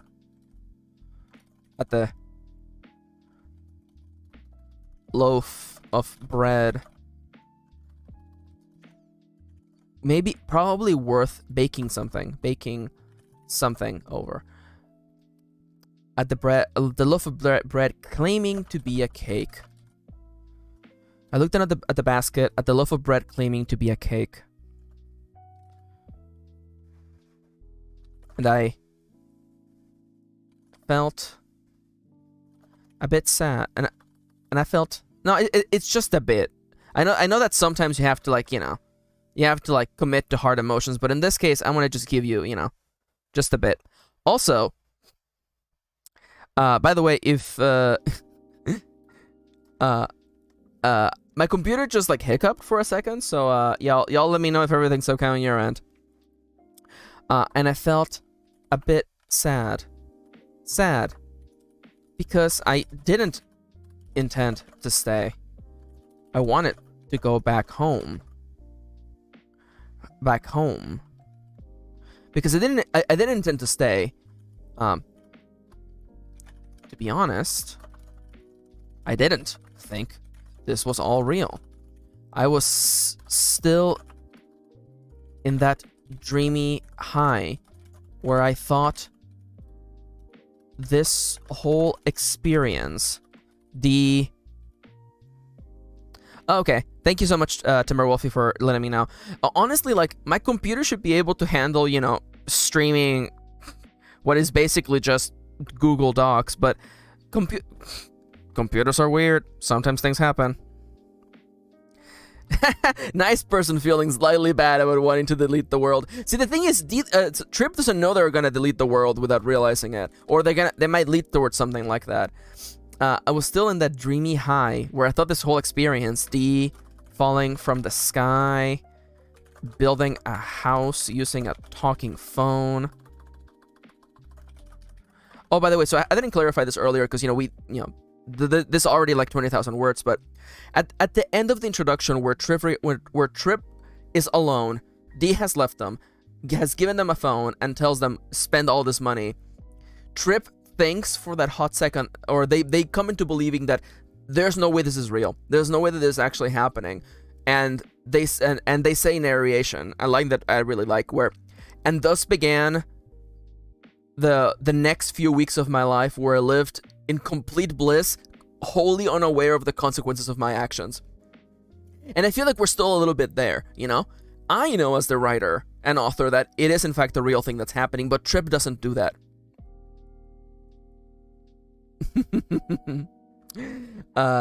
Falling from the sky, building a house, using a talking phone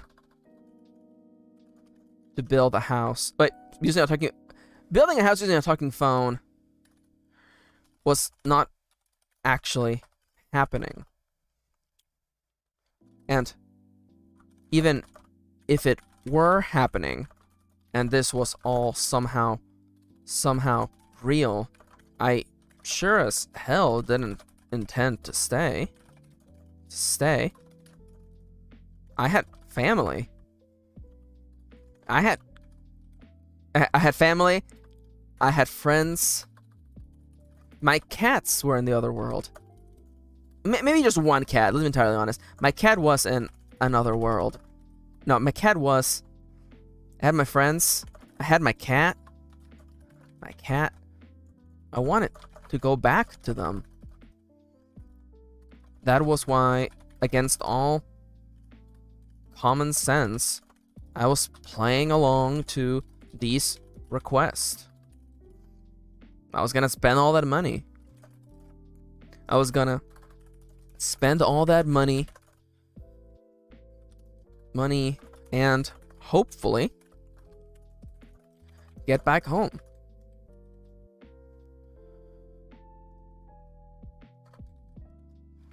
I might stay for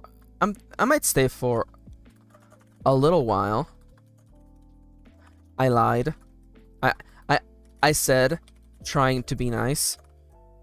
I didn't know how long this would all take. I didn't know how long this would all take. I was hoping for a weekend. For a weekend at most. But there was no way to know. Now, I didn't know how... Now, I was hoping for a weekend at most. But in a day's work... we had only managed one room with hardly any furniture.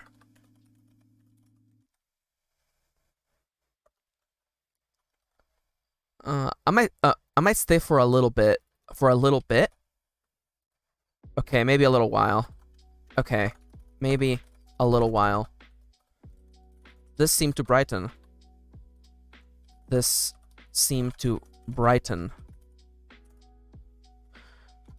Erlen's expression. They looked up at me. They looked at me. Those handsome black eyes. No. Seemed to yeah. They had a gorgeous smile. It looked so threatening before.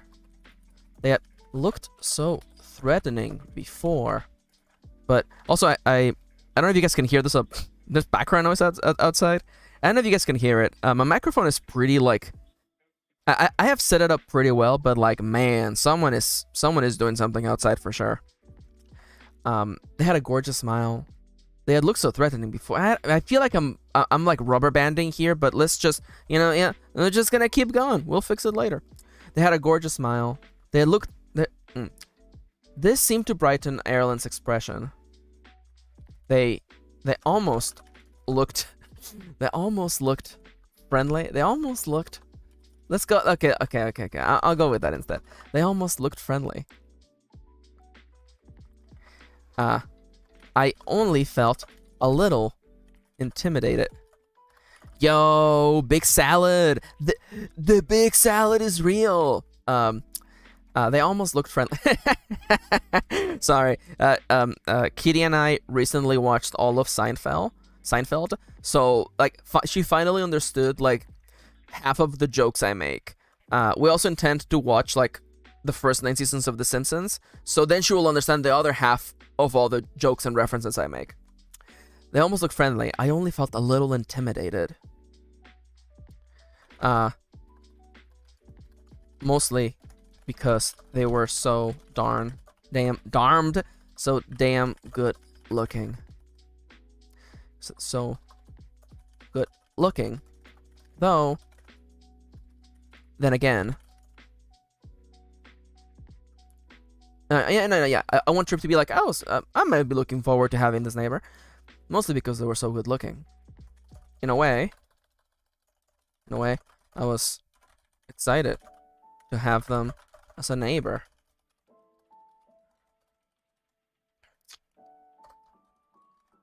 Okay, how far are we in right now? Okay, 1,000 words left. Okay. I was excited to have them as a neighbor.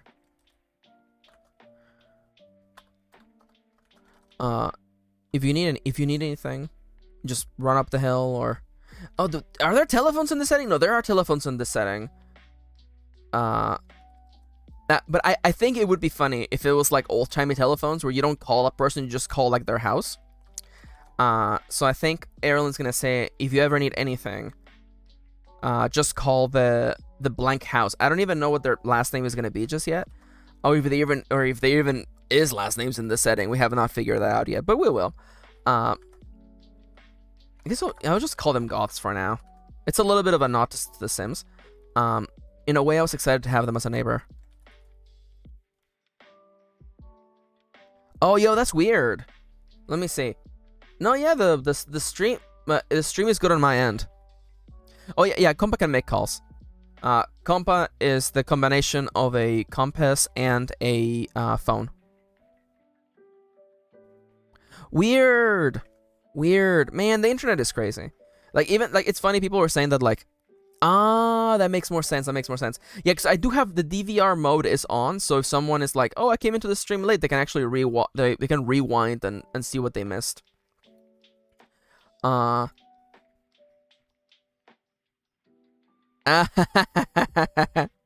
Yeah, it's really interesting because even though I have like ultra low latency, it depends on people's devices on the other end. You know, like if someone is watching on like a smartphone on Wi-Fi in the bus, you know, they're not gonna have the same like interactivity than someone on like a LAN. You know, in a way, I was excited to have them as a neighbor. I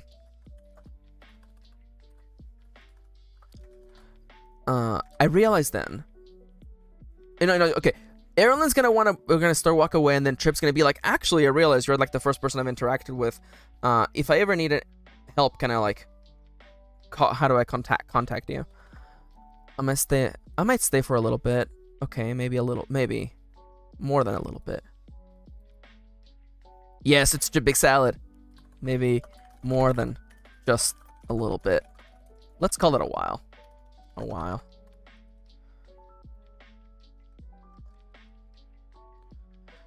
I was excited to have them as a neighbor. Thanks for the cake. By the way, oh yeah, thank God, I finally got to Trip thanking them for the cake. Thanks for the cake, by the way.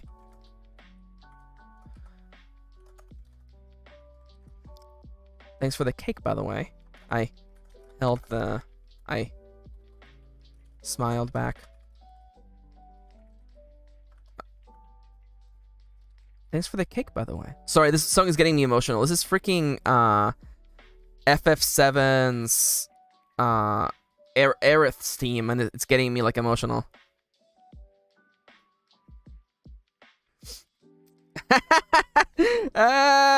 Yeah, honestly though, like that's what writing feels like. That's what writing feels like. It was just like, oh no, what is the dialogue choices, you know? Thanks for the cake, by the way. I smiled back. Thanks for the... No, you know what? No dialogue tag. Thanks for the cake, by the way. I'll let my grandma know. Grandma know. I'll let my grandma know.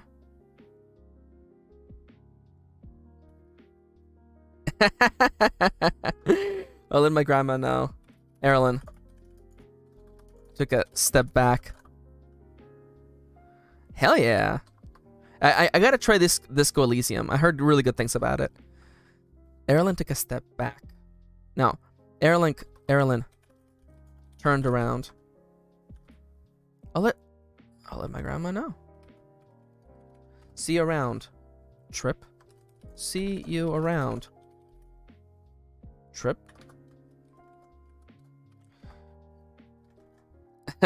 Hell yeah. Again, I've heard so many good things about Disco Elysium. No, I want Trip to interrupt them, but then it makes no sense for, like, you know, in narration for Trip to be like, or can I pull that off? Can I pull that off? I'll let my grandma know. See you around, Trip. Actually.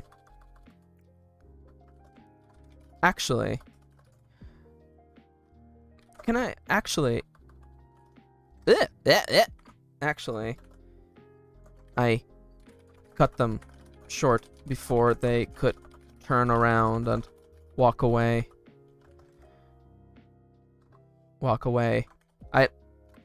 I was just... Grandma, no! and I was just now realizing that this was my first person... realizing that I might need help in this new and strange world. Also, I had never really asked someone for their number, at least not within minutes of first interacting with them. Also, never anyone as hot as them. So, even though I had stopped them, I found I couldn't help but I was. So even though I had stopped them, And I was currently trying to buy my brain some time to come up with a... No. So even though... Never as hot as them. I was gonna make a joke about how, like, Trip is taking too long to think, so they're actually trying to buy themselves some time, but honestly, this paragraph is long enough. No. Also, never anyone as hot as them. So I had no clue what to say. So I said the first thing that came to mind.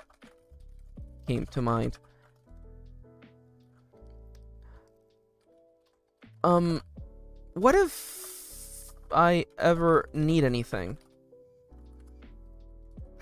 Oh, I know exactly what Erlen's gonna say. Erlen narrowed their eyes, smiling wide. Ever considered asking for help? Asking for help? That was when I knew. That was when I realized I was really gonna like Erlen. I think that was the moment I knew we would get along.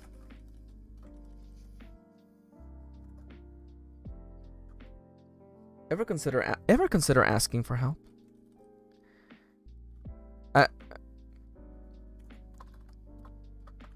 Is there you have a phone? You have a phone? Is there a way I can call you? Ever consider asking for help? I think that was the moment I knew I would get along. Do you have a number? From 1 to 10? No, that would be like a, you know, if I cared more about like funny dialogue than advancing the story, it would be like, you know, you have a number? I don't know, from 1 to 10.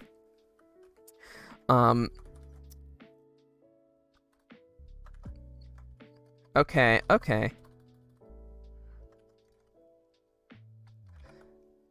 This is fair. I returned the smile. I'm pretty sure Trip smiled like 2 lines ago. I don't think they did. Okay, that's good. You know, I try to be careful of not having the same dialogue text over and over. So, okay, that seems fair enough. I said, this is fair. I returned the smile. Is there a way I can get in touch with you? If I need help, that is.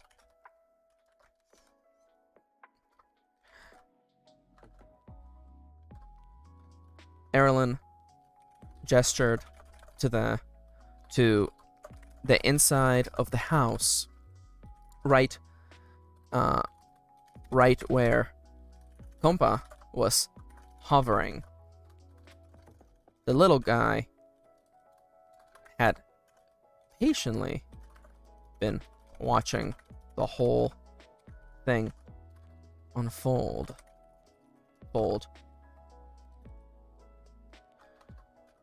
Though I keep saying, though it sure was nice enough not to. I want something about like Kompa isn't really like laughing at Trip, but I don't know how to phrase that. Erlen gestured to the inside of the house, right where Kompa was hovering. Just tell your little friend over there to dial the Goth's house.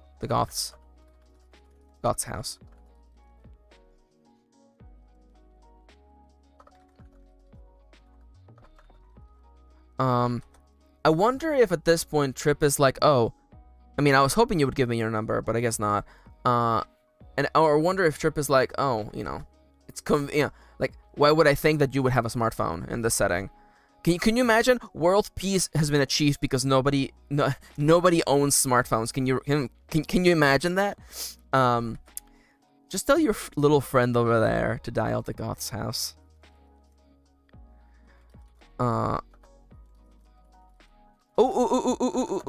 Connect this into what's happening, into the Goth's house.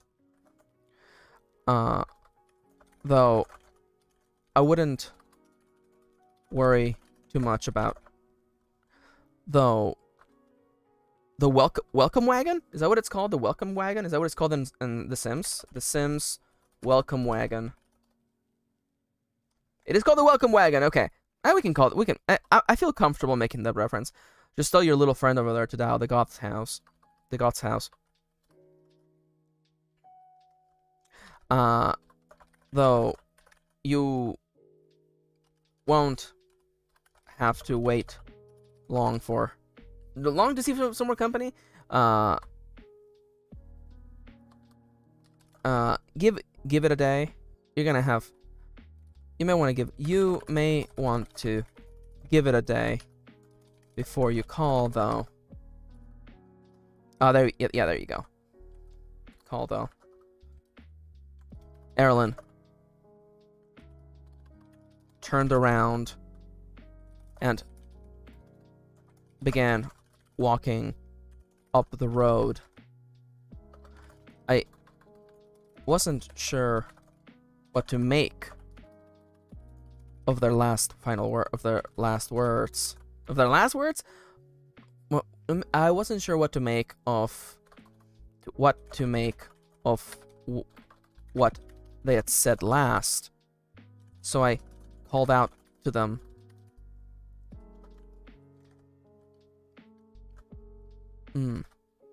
Is your phone down or something?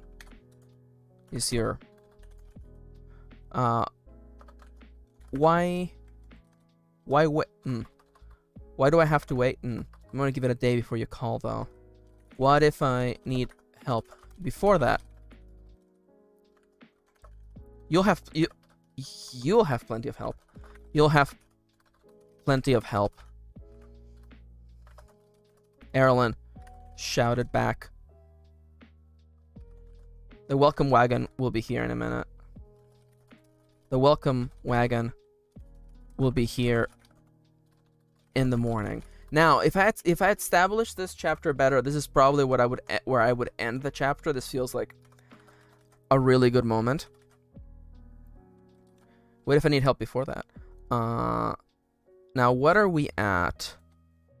Okay, I have a little bit of room. I think I can have a little bit of room for trip to reflect, because I don't think I could actually, like, I wonder if there's more stuff I can add to the stuff I've already written, but I don't think so. I feel like the conversation flowed relatively well. So in that case, you have plenty of time. You'll have plenty of help. Come tomorrow. Ooh, I'm getting a text message. Oh, hell yeah. Okay. Kitty is on her way. Hell yeah. Let me just leave her a little heart. Also, the timer's about to go off in like 20 seconds. So can I actually get more writing in here? The welcome wagon will be here in the morning. You'll have plenty of help come tomorrow. The welcome wagon will be here in the morning. Alright. I could have shouted some more questions at. I could have. You know what? Let's make it fun.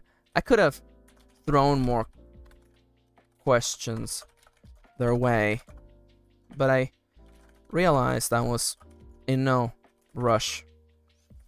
There was no rush.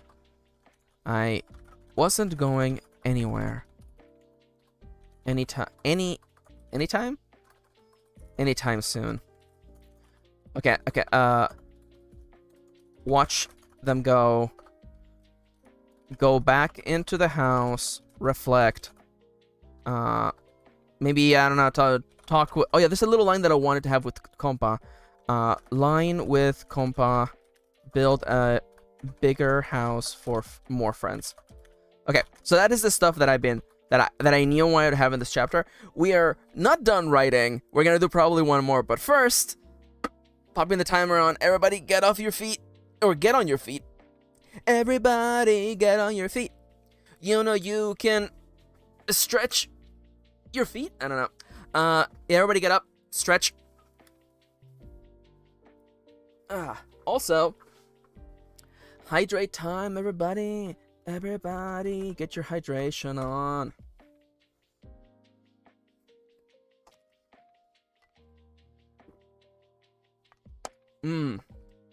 Definitely feeling better today about the writing.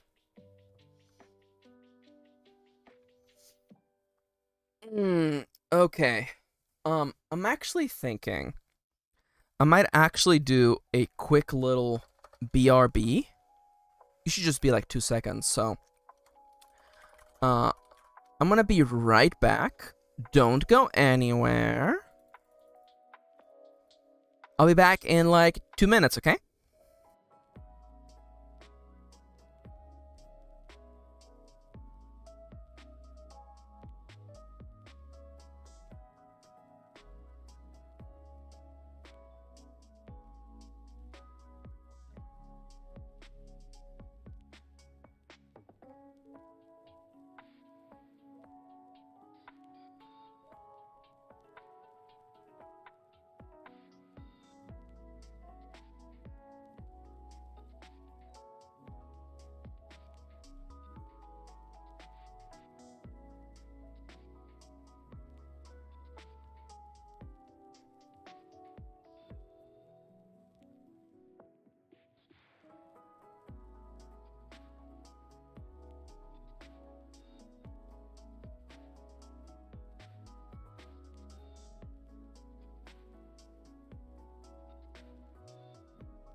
Ah, I'm back. And when was that? Oh, I see that you're heading off, Winter. Thank you for coming to the stream. Really appreciate it. Hope you had fun. All right. Ooh, this song. This is a song that plays when it's time to get to work. So we have just enough time for one writing cycle, and I'm feeling it. I've made a lot of progress today, and we can finish this chapter today. We can probably finish this chapter today. Yeah, I think so. I was thinking as I was grabbing some water that I recognize that the house that Trip is in right now is just literally a Minecraft square room. And I realized that there are some necessities that are required for a person to make it, through one night. Because tomorrow in the story, that's when the welcome wagon is going to show up. We just learned that. And that's when we're going to meet Juby and Spruce.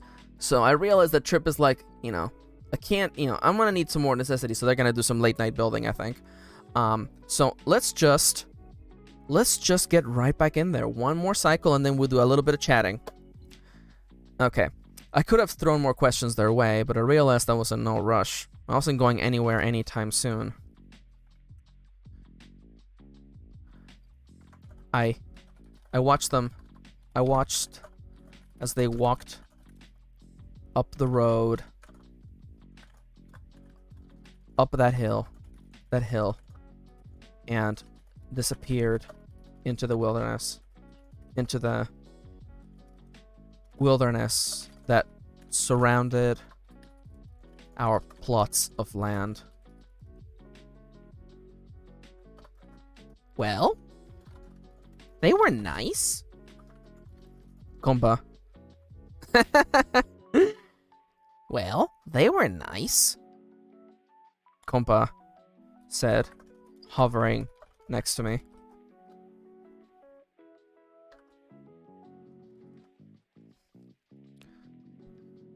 I wonder if internally I'm like, would Trip be like, can anyone else see? But clearly Erlen saw them. That would be a little like, kind of dumb. It would be kind of dumb to make that joke.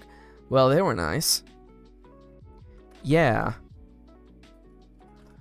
Yeah. I keep doing that. Yeah. I agreed, though I was mostly thinking about how handsome they were. To be fair, they were also very nice. Yeah. Yeah. I remembered I was still holding the bread basket, the bread slash cake basket. Would that be a funny joke? I'll leave that in for now. I was still holding the bread slash cake basket. I felt the surface. I felt the cloth. It was still radiating warmth. Yeah, this feels like a line break to me.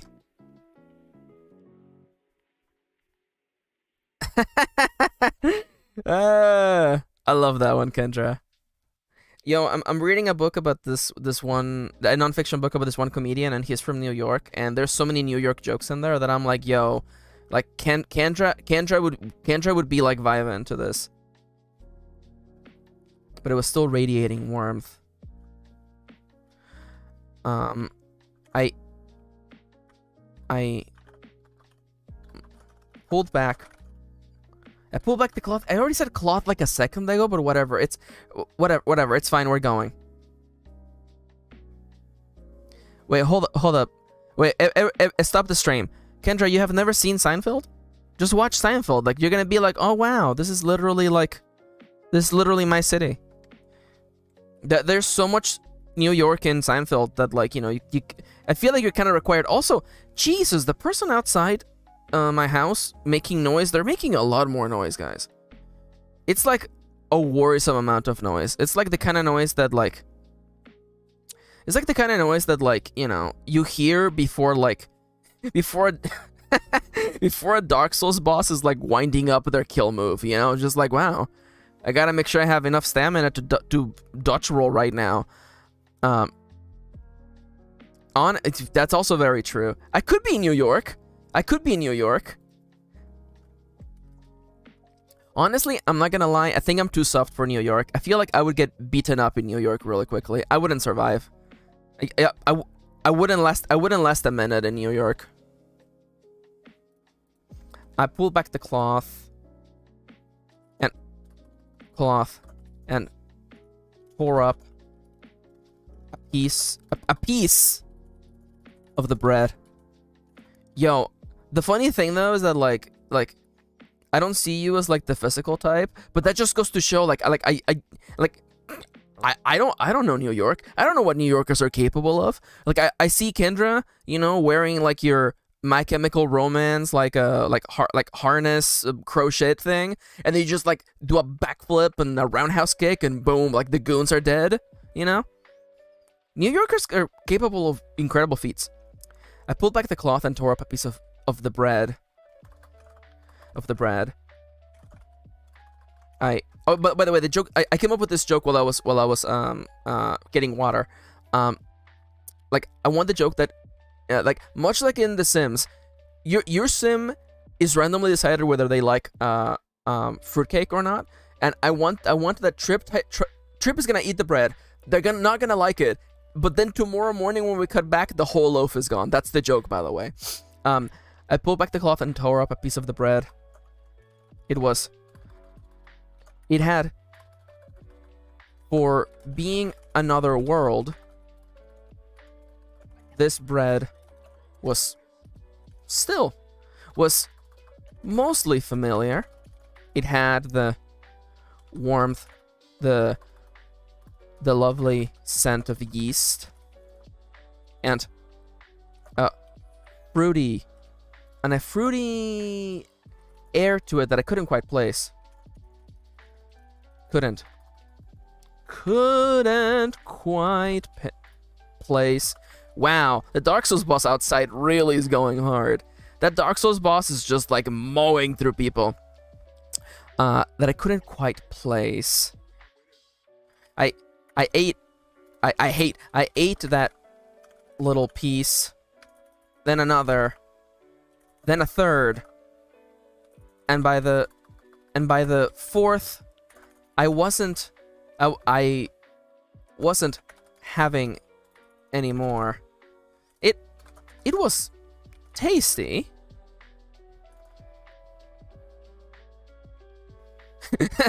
Kendra, my Dark Souls story is gonna be someone just living their day to day while Dark Souls is happening out the kitchen window. Honestly though, like that's what I feel like right now. It's funny because my first stream yesterday was my first stream, and of course I decided to stream on a Wednesday, which is trash day, and I was I thought, oh my god, there's gonna be like trash trucks are gonna be just doing like donuts outside of my house, and that didn't happen. They didn't make noise at all. But of course, in perfect, MKirin fashion, second day of streaming, Vort of the Boreal Valley is outside of my house, just like stomping noobs.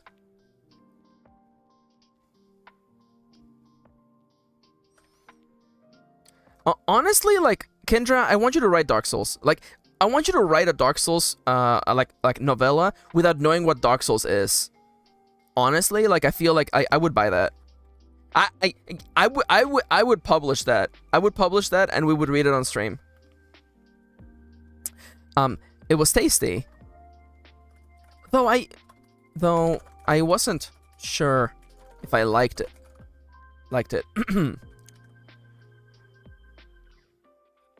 It was lighter than I thought. Almost like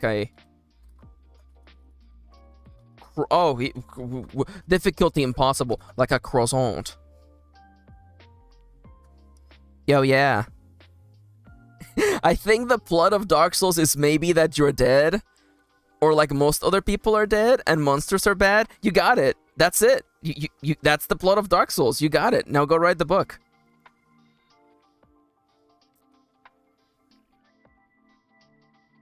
The Dark Souls is a vibe, honestly. No, Kendra. Stop asking us for ideas. Just go and write the Dark Souls story. I want to know what your Dark Souls story is like without any contamination from like the outside world. Also, Dark Souls is kind of a vibe, you know. It's really more of a feeling. It was lighter than I thought, almost like a croissant. It was lighter than I thought. Sorry, I wrote so much about bread in the last bread mage that I'm like, I gotta explain the texture of this bread. It was lighter than I thought, almost like a croissant, and yet it had so much more body. The fruit was nice too. Okay, so I had a fifth piece, but then I really put it down. There we go. This is Trip's coming through. Really put it down. I really put it down. The one thing, I was starting to get a little thirsty. So much. Oh my god, let's go. I just love when like the world just works out, honestly. I write a book about bread. You're reading a book about bread. Is it my book? Are you reading my book? Is that what's happening? Is that the joke? Am I getting memed on right now? Okay, so I had a fifth piece, then I really put it down. Then I really put it down. Where were we? I was feeling a little thirsty when I realized something. When I realized, maybe it was because I was still in that one wonderful high of thinking I had fallen down the rabbit hole and I was currently prancing across Wonderland. Then I shouldn't have wonderful. I was in that funny high. Lovely. Let's go with lovely. Lovely high of thinking I'd fallen down the rabbit hole and I was currently prancing across Wonderland. But maybe it was because I was still blah blah blah blah blah blah blah blah. But I hadn't really stopped to take stock of my current situation, namely my bodily necessities, which makes it seem as they need to go to the bathroom, but I guess that's just gonna have to be the way that this line works. I was feeling a bit parched after eating 6 or however many pieces of that loaf I had plucked, and I was suddenly made very aware that I had no idea where people got their water from in this world. I recalled the moment I fell from the world and got a lay of the land from a bird's eye view, and I did not see any bodies of water.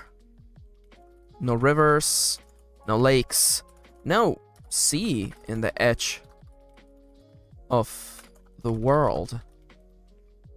I have world. When I fell from the sky, let's go with that. No sea in the edge of the world.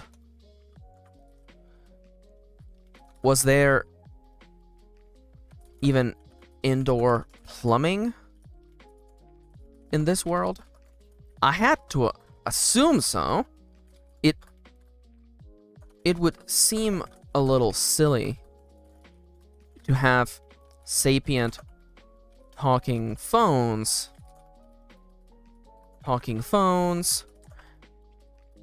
and beams of light that magically 3D printed entire rooms without access to blah blah blah blah blah blah, and still having people rely on outhouses or something like that. Not that I needed such services at the moment. I was just thirsty.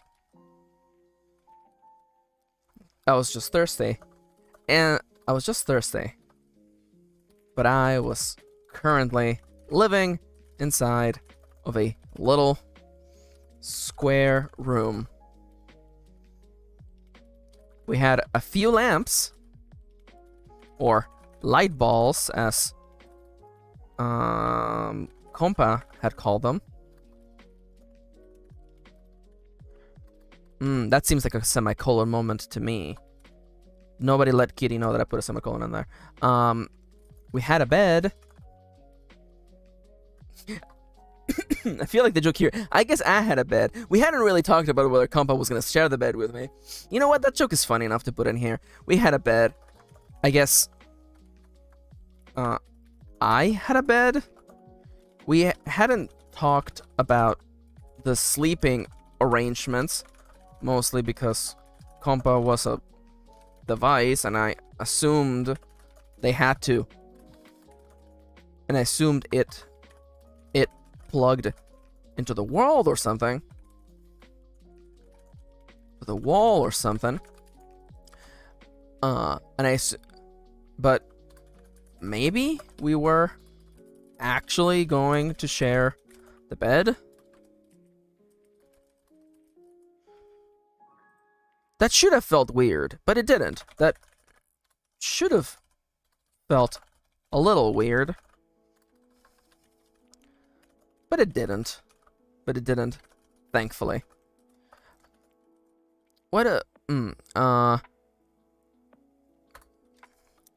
I looked up at the sky.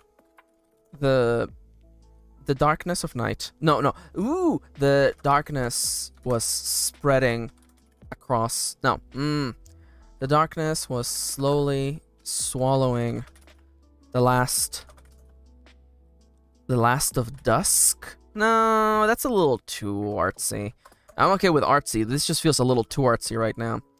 I looked up at the sky.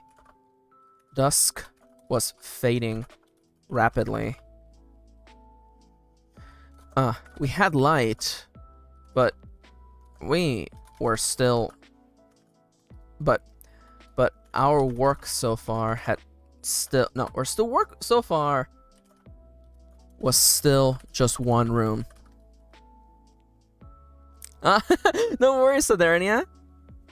Thank you. The writing is going way better than yesterday, I'm not gonna lie. I mean, I've done so much more writing today than I did yesterday. And, you know, just getting into the groove and getting more comfortable. Everyone is just so nice, honestly. You guys are the best. And honestly, it's also just so nice to, you know, just comfortably just chat with people. We'll be doing some chatting literally in like 10 minutes. So we'll be able to get more relaxed and cozy. But lots of writing today. Yeah, let's see what we're at today. 1500 words. Not bad. Really not bad. And I want to finish this chapter today, but we have 7 minutes. We'll see if we get there. I looked up to the sky. Dusk was fading rapidly. We had light inside, but our work so far was still just one room. I put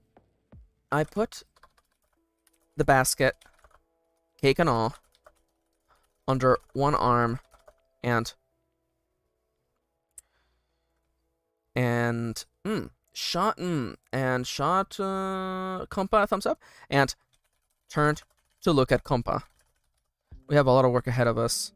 We have a lot of work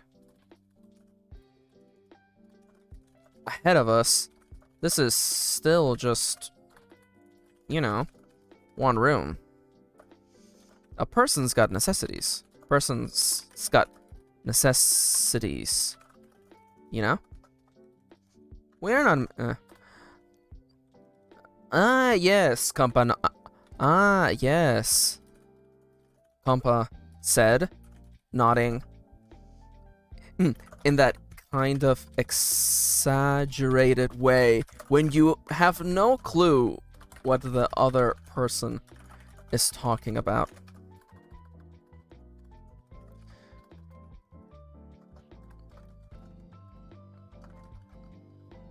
I mean like a sink with water. I mean like a source of water. A source of water? A bathroom? A bathroom? I said the last... I put all of my... This should actually be italicized if I'm actually going to emphasize it. A bathroom? I put all of my confidence behind the last word. I was really, really hoping this world had bathrooms. And that they functioned like the bathrooms I knew.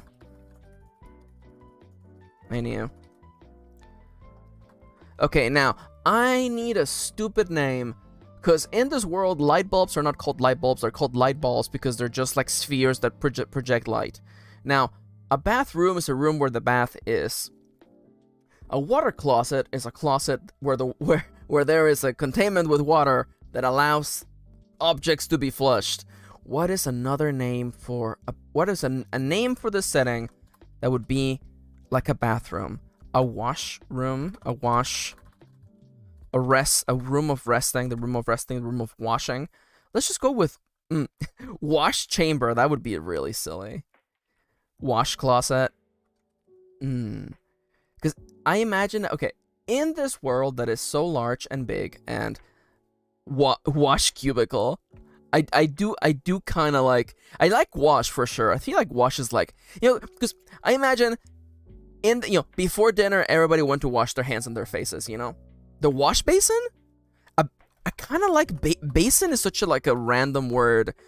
A bath? Kompa scratched at the side of its of its what would it call it? It's not really a face. It's kind of, instead of its screen with one holographic gloved hand. You mean like a room for washing? A wash basin? I think so? I asked. No. See, this is how we bring it back, okay? I think so? I nodded. I nodded because I want to reference the nodding in an exaggerated way. I nodded back in an exaggerated way. Let's go with that joke for now. In an exaggerated way. Yeah, that one. I think so? Yeah, that one.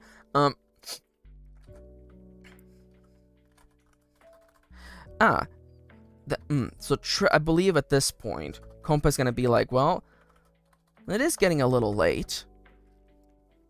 Are you okay with working late into the night? Is that the course of action? Let's see. I think so. I noted back in an exaggerated way. Then we have a lot of building still ahead of us then. Still ahead of us. Kompa shot me a thumbs up. At least the little guy was no, I'm looking for a word. It's a word that means excited. Motivated? Let's go with motivated. Motivated. This little guy was motivated. Say, Kompa. Okay.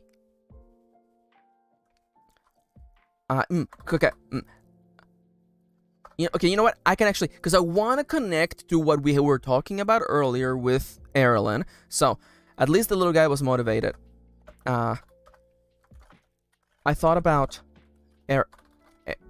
Erilyn, our next door neighbor, and the large family they lived with.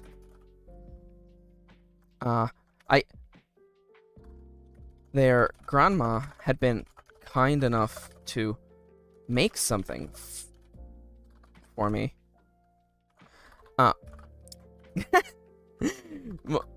And I felt a need to return the gesture. Maybe not bake something in return.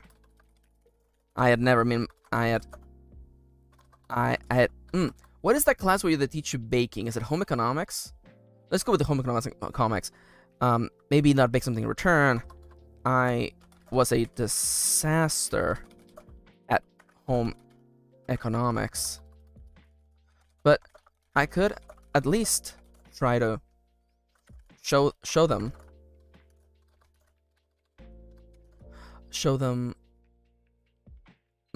kindness? Show them, is it kindness? Show them some hospitality. Sorry, I got too excited there. Show them some hospitality. Say Kompa. Okay, and now what Trip's gonna say here. It really is. It makes no sense. It home economics feels like it almost feels like corporate speak. It feels like corporate, like you can't just say, like, you know, things that every person should know, like, hey, everyone should know how to mend their own clothes, everyone should know how to cook their own food, but instead it's like, no, home economics. It sounds so corporate. Anyway, so okay, next time on Trip, Trip is gonna ask Kompa, is there a room for spending time with your friends, like a tea room? Yeah, let's go. I've unlocked memories of home ec. Spending time with your friends, like a tea room or something. And then Kompa's gonna be like,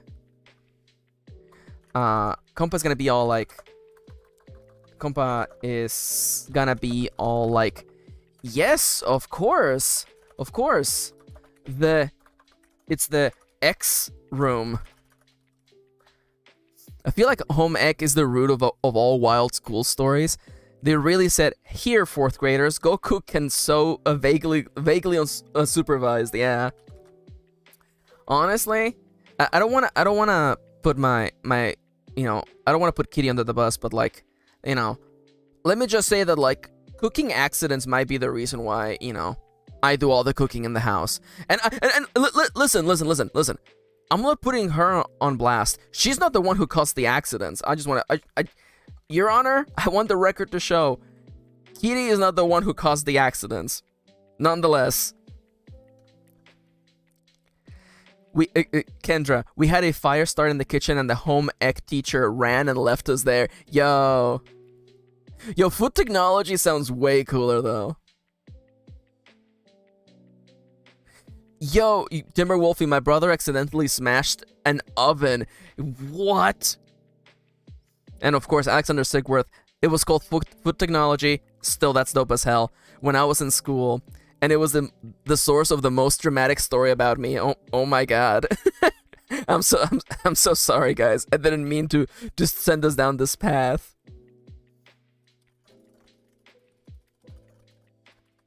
To build it. And the chapter ends on a good note about the people of this world not being too bad. And about Trip wanting more cake. Okay, definitely I feel like the first session of this chapter was a little bit spotty.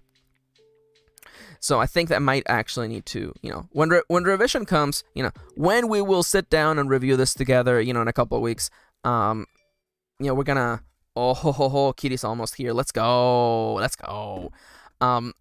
We'll have to fix this, but that's life. So how much did we write today? We haven't finished this chapter yet. We have just a little bit to go. Probably literally like 200 words. 1769. Yeah, we literally have like 200 words left. 1769. What did I just delete? Okay. Definitely, that's kind of the energy we have going on. 1769, and that's it. Let's go.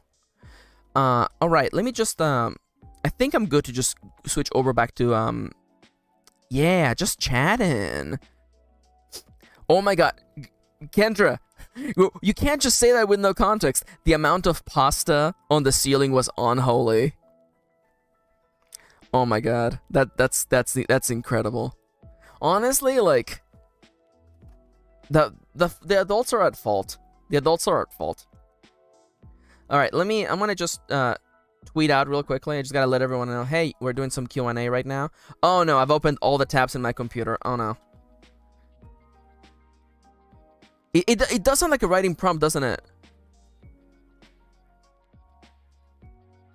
You can't teach unsupervised fourth graders to make pasta. Man, the Midwest, am I right? Did y'all have woodshop? Oh my god, woodshop is such a bad idea. Yeah, you've just unlocked a memory just in the back of my head. Like, I had just moved to the United States. I'm in middle school. I've known English. I've known how to speak English for probably like 30 minutes. And they're like, it's time for you to take this class with like actual like saws and like tools that you have no right to be using. And I'm just like, holy crap. Oh, we didn't have any home ec related classes in my school. We had to take a third year of science required.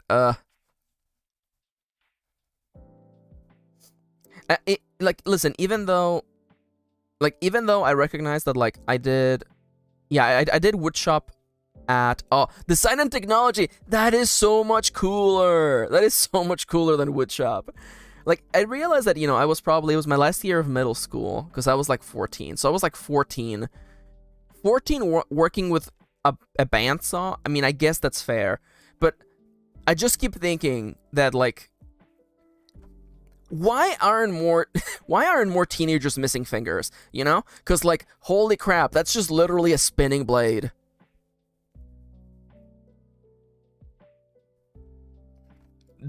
DT. Okay, so middle school. Oh Jesus Christ, is middle school between years 9 and 12? No, 9 and 14.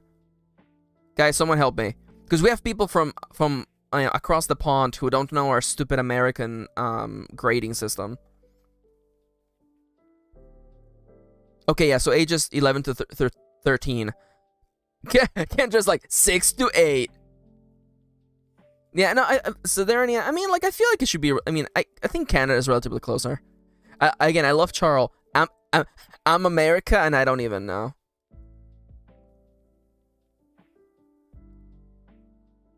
Yeah, honestly, like, I don't even know how I made it through that. Especially because, let me just tell you, in Mexico, you don't have that class. They don't. There's no wood shop in Mexico.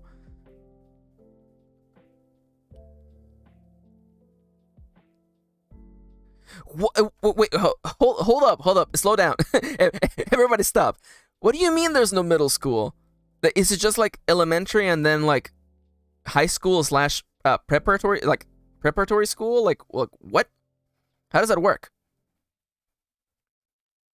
Like I know that the joke would be that, like, you know, you just don't go to school from, like, you know, you finish elementary and then you have, like, you know. Oh, interesting. That's good. I mean, like, let's be entirely honest, okay?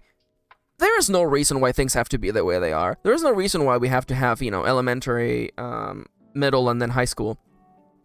Other countries do it differently. So, you know,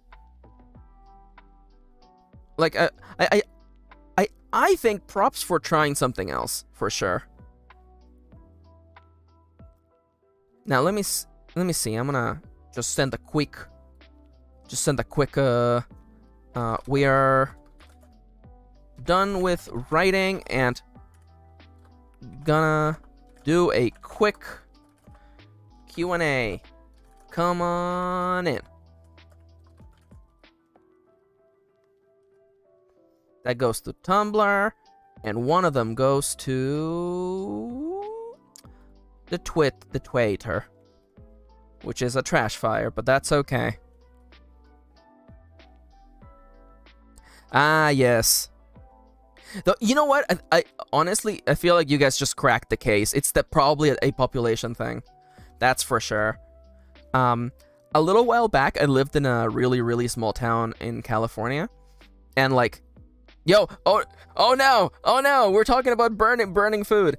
Also, damn, homemade pizza. That sounds good. I just recently got into making homemade pizza again, and like, let me just tell you, it's good stuff. But yeah, definitely Sodernia and Kendra just cracked the case. It's definitely population based. Because I lived in a really small town, and like, yeah, I'm pretty sure it was like kindergarten through 12 in that one like little thing. I was old enough that I wasn't even like at school then, but I was just like, yeah, all the kids are just, you know, because what? Are you gonna take like a 2-hour bus both ways to like go to the nearest high school? No, you're just gonna learn in one little building. Oh my god. Charlie Arlette, the smoke alarm went off one year in high school and all of us had to evacuate because a teacher burnt a bagel. Okay, is it just me? Or are bagels like extra prone to just like activating fire alarms? That, and, you know, I don't mean to get like political here, but can we get the makers of fire alarms to like respect the tortilla? Because tortillas activate the fire alarms everywhere so quickly, and that to me, I'm not saying it's racist, but it's just kind of like, look, dude, I'm just warming up a tortilla. Like it's okay. It's okay. Like, the house isn't burning down. It's not. It's just a tortilla. It's just corn.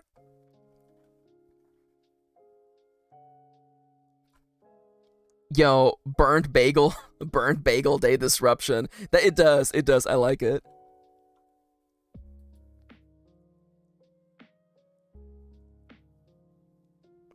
Yeah, I love how Kendra lives on the edge. Honestly, it's just like, You know, crocheting for 20 hours straight. Also, fire. Just put some fire on that right there.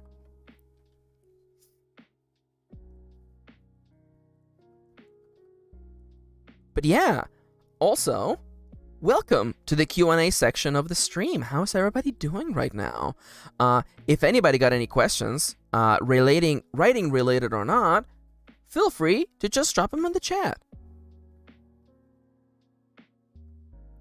Oh, I think I hear, Kitty's home. Yeah, Kitty's home. Yeah, she's walking into the studio right now. Oh, Yanto was here the whole time. I didn't realize Yanto was actually in the room the whole time. I didn't see him. He was like cuddled by a bunch of plushies. He's on my spot. He's on your spot? How could this be? How could this happen? How could this happen to me?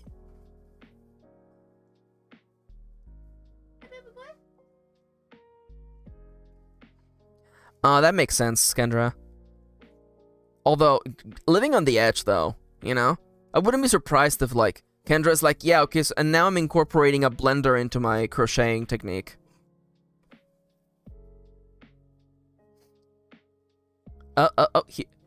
Here she comes. Mwah. Aw. You want to speak through my character model? Oh, God. Hello, this is not Max. Whoa. Whoa. Gremlin. All right, get out of here. Oh, sorry, I appear to have been hacked there for a second. I'm back.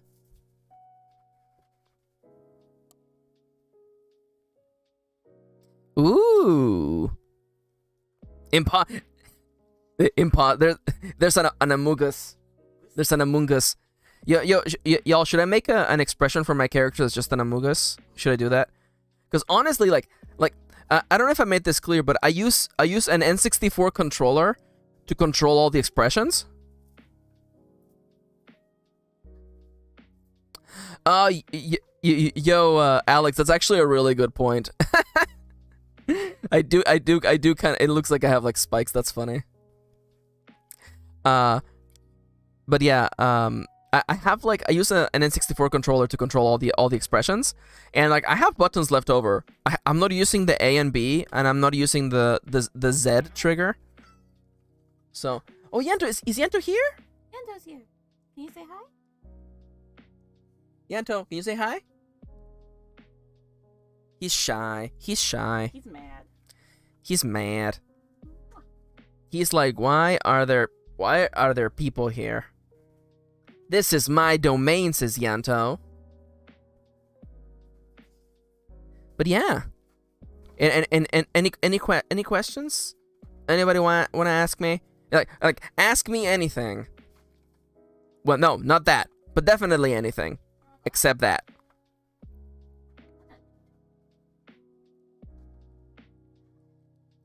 Oh shoot, there's pages I need to open. I forgot. Oh my god. I'm still new to this whole VTubing stuff. A gift. A gift for me? Yo, it's a snack. Let's go. It's a Madeleine.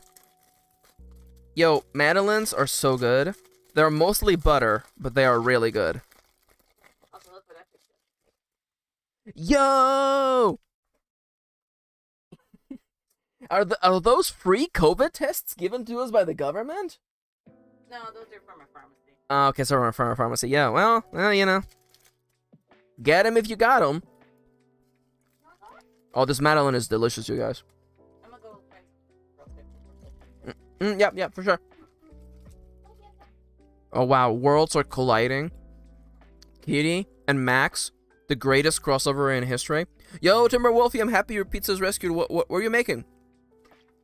What's your go-to? You know, actually, I shouldn't even be inferring that it's like American pizza, because like it could be anything. You know, are you making like an actual, like a real Italian pizza? You know, is there some like slice of tomato in there, some oregano leaves, mozzarella in there?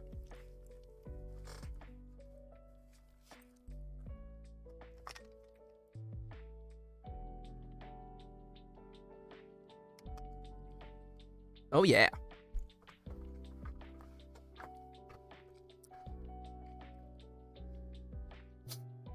So, going back to one of the earlier topics, I'm scrolling in the chat, like you can see it on the screen. You can't see it on the screen. But we were talking about home ec and woodshop, and I actually, even though that was like too dangerous, it was too dangerous for like teenagers to be like operating like heavy machinery.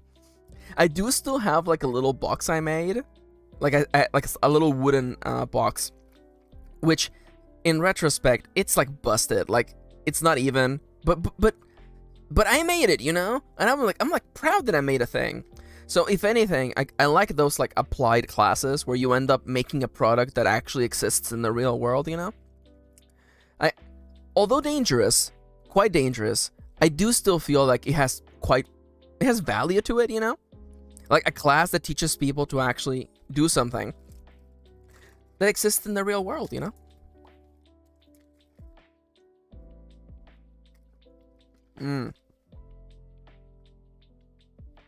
Now I'm wondering, are they even called Madeleines? Madeleine pastry.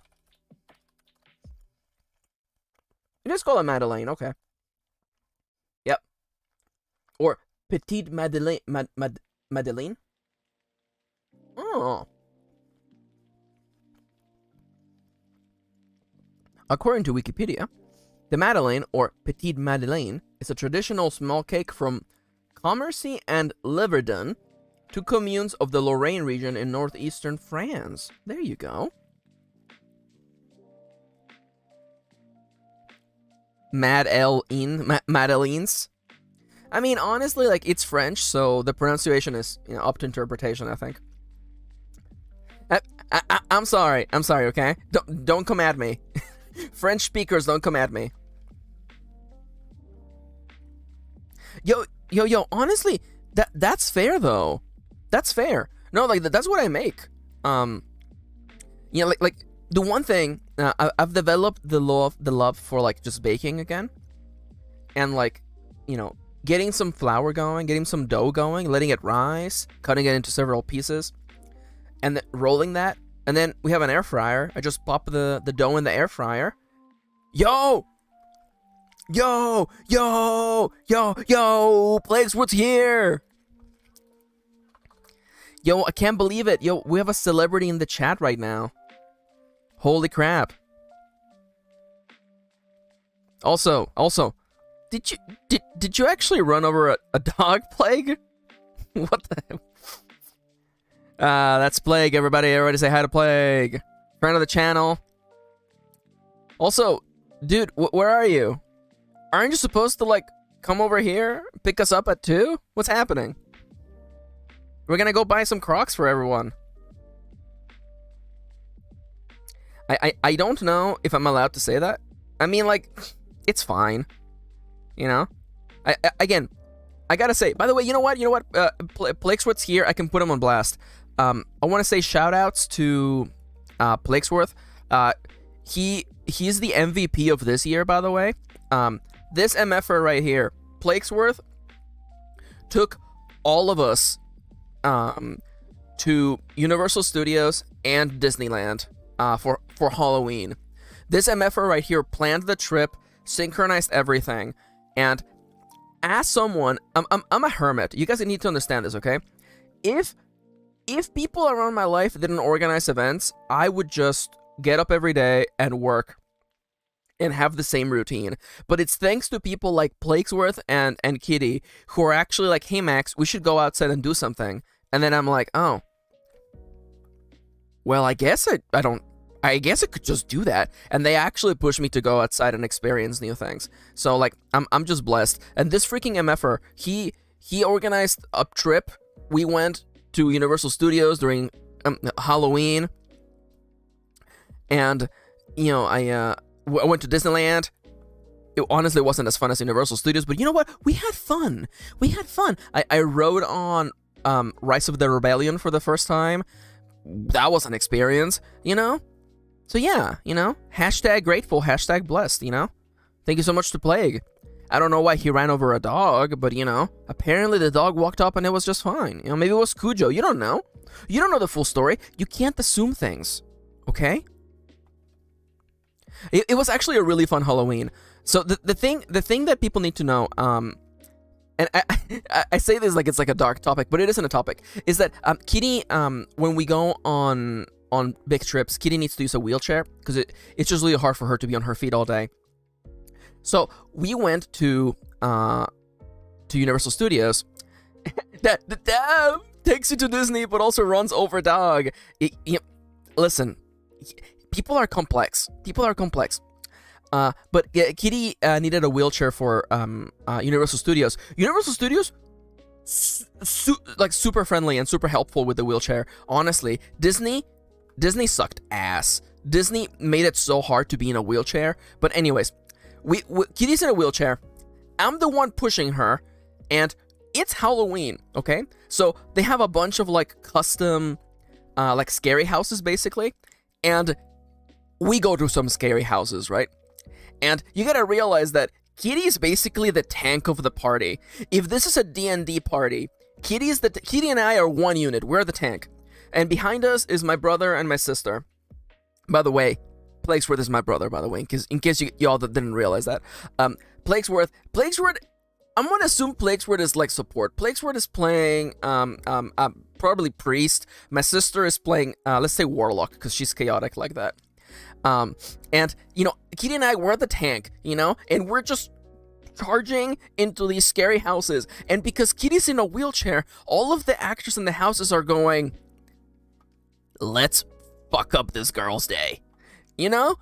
They're just like, we're gonna scare the hell out of this disabled girl. And like, fair. My disabled wife was like, you know what? That's fair.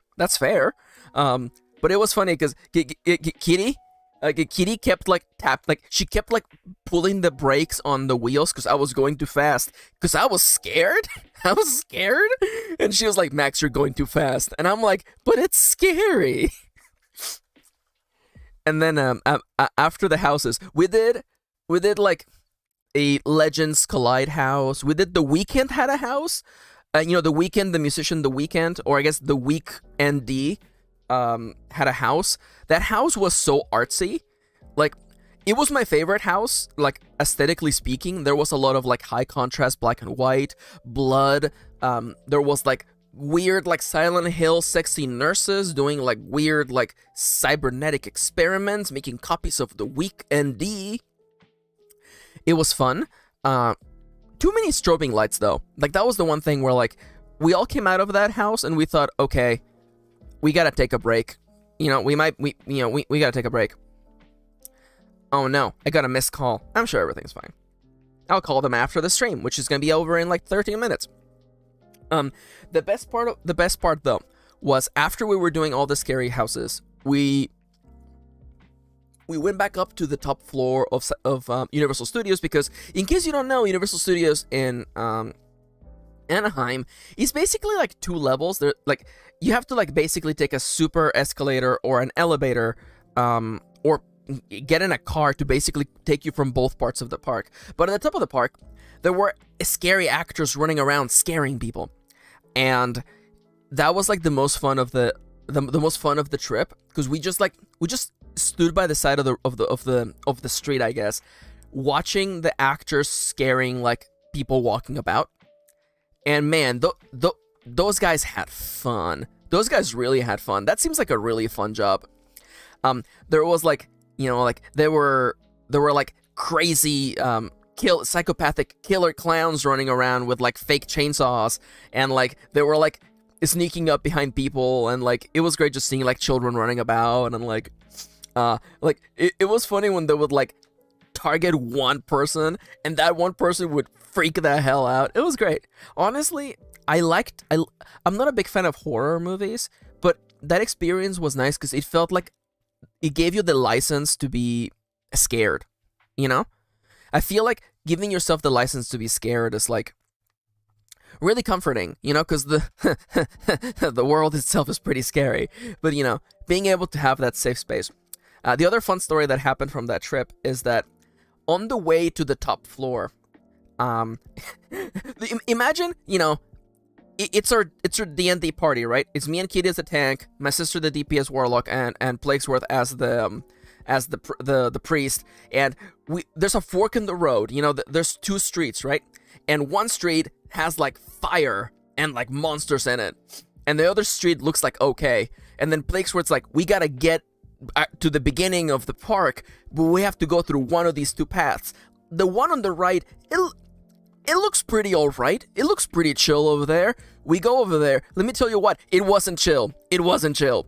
A guy with a knife came out and like put the knife right up to Kitty's throat, and because we're in motion, the knife got really close to her neck, and I was able to break at the last minute. It was fun. Yeah. So, things were pretty chill over there. Still to this day, I love that. It's like Plaguesworth being like, yo, let's go over there. It looks pretty chill. And then guy with the knife jumps out. Hey, gotcha.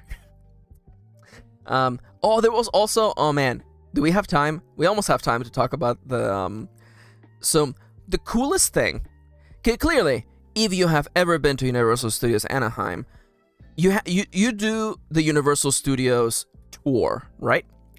And we did that, but for Halloween they had an extra scary tour where they would actually make you like walk through a bunch of sets, and there would be, of course, actors scaring you.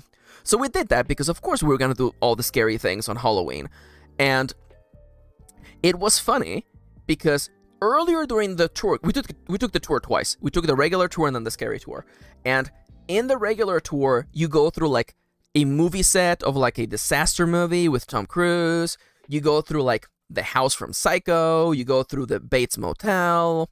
You go through well, you don't go through, but you drive around the movie set from the latest movie by the guy who did Us and Get Out. I forget his name because I'm terrible with names. The movie is Nope. Thank you. Thank you, this embodied voice hanging just over my shoulder. The movie was Nope. I think it's Peele, yeah. I think it's Peele. Jordan Peele! Thank you! So, during the first tour, you just drive around. But for the scary tour, you're actually walking in those sets as people are trying to scare the living crap out of you. My favorite two actors were these two people. Okay? I want you to envision this, okay? There is a wooden wall, so a wooden fence on either side of you, okay? And you're walking down this road, right? There's wooden fencing on both sides of you, and it comes into a double door. The double door opens towards you, and as you walk out, two guys in scary outfits jump to you, and they shake something at you, and all you hear is just like chicka chicka chicka, and you, of course, you jump because people are jumping at you with things, and you hear sounds, and you're just going like, what? Well, I didn't realize until after we had like passed them that the things that were shaking at you were just cans. There were cans with like coins in them or something. It was just so silly. Like, I just love them just like chaka chaka chaka chaka, and I'm just like, oh no, a maraca, my worst enemy. Yeah, the terror tram. Yeah, that's right. Yeah, Plaguesworth got a photo with the Psycho Man from Psycho. It was fun. Honestly. And again, like, I love Plaguesworth just memeing it up in the photo, because behind them is like, Norman Bates about to pull out a knife to stab him, and Plaguesworth was just like, oh. But yeah, that was fun. Was there anything else fun from the Universal trip? Oh yeah, that was during the day. Yeah, but honestly, Universal was way more fun than Disney. Mostly because Disney's just so freaking big. But yeah, that was we had no, don't tell them, but don't tell them, Plague. We did go to the Harry Potter section. We didn't buy anything. Plaguesworth bought the butterbeer because in this house we don't support J.K. Rowling, but we did go there. The set dressing was nice. We didn't buy anything, but the set dressing was nice. There were Death Eaters everywhere, which I guess that's just that they were probably just. Never mind. They were just like, hey, we're here representing J.K. Rowling's political views towards trans people. Anyways, woo! We rode the scary. No, it wasn't scary. We rode the Harry Potter ride, the one where they put you in a bookcase. we wrote that. Honestly, that wasn't very fun. I'm putting aside my feelings about J.K. Rowling. It wasn't that fun. It was a little tight. And it really just feel like they shove you in a bookcase and you're like, all right, go on an adventure there. And the one thing, okay, it's time for a TED Talk, okay? Hello there, and welcome back to my TED Talk. Today, I want to talk about the set dressing for roller coasters. I understand that the people who design them, the Imagineers, if you may, who imagine these locales, they want you to feel like you're a character in these settings. And the reality is that when everybody wants to make you feel special, nobody's making you feel special. So when we went into when we went to the ride for the Harry Potter experience thingy, it felt a little tone deaf to hear the characters from Harry Potter in video form being like, you must go in there and help us. Something's happened at Hogwarts. And then at the end of the ride, all the characters are standing in a big screen talking about how you are the greatest hero Hogwarts has ever seen, and you have definitely saved the day. And I'm just sitting there like, come on. This like 300 people ride this ride every hour. Like, you really? I'm the greatest hero who's ever appeared at Hogwarts? I mean, I guess the bar must be set really low. Just saying. Anyway, that's what I gotta say about the Harry Potter ride. We also did, man, Simpsons Land was really fun too, though. Like, the set dressing in there was so good.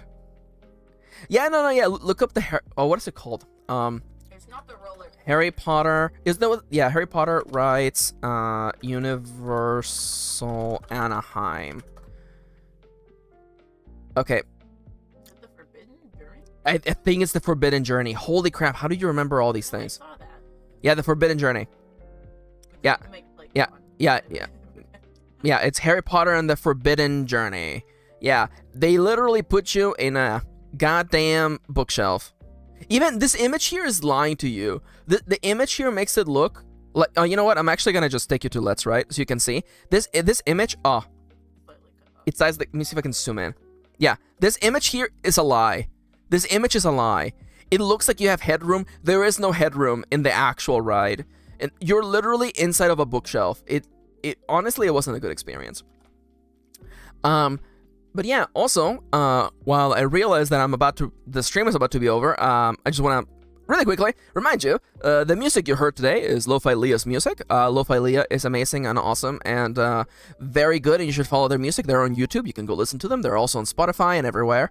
The app that I use to present myself to you in Vtuber form is Vtuber, and you can find out more about my books and read them and buy them and get them for your family. The holidays are right here. It's too late, but still buy them anyway.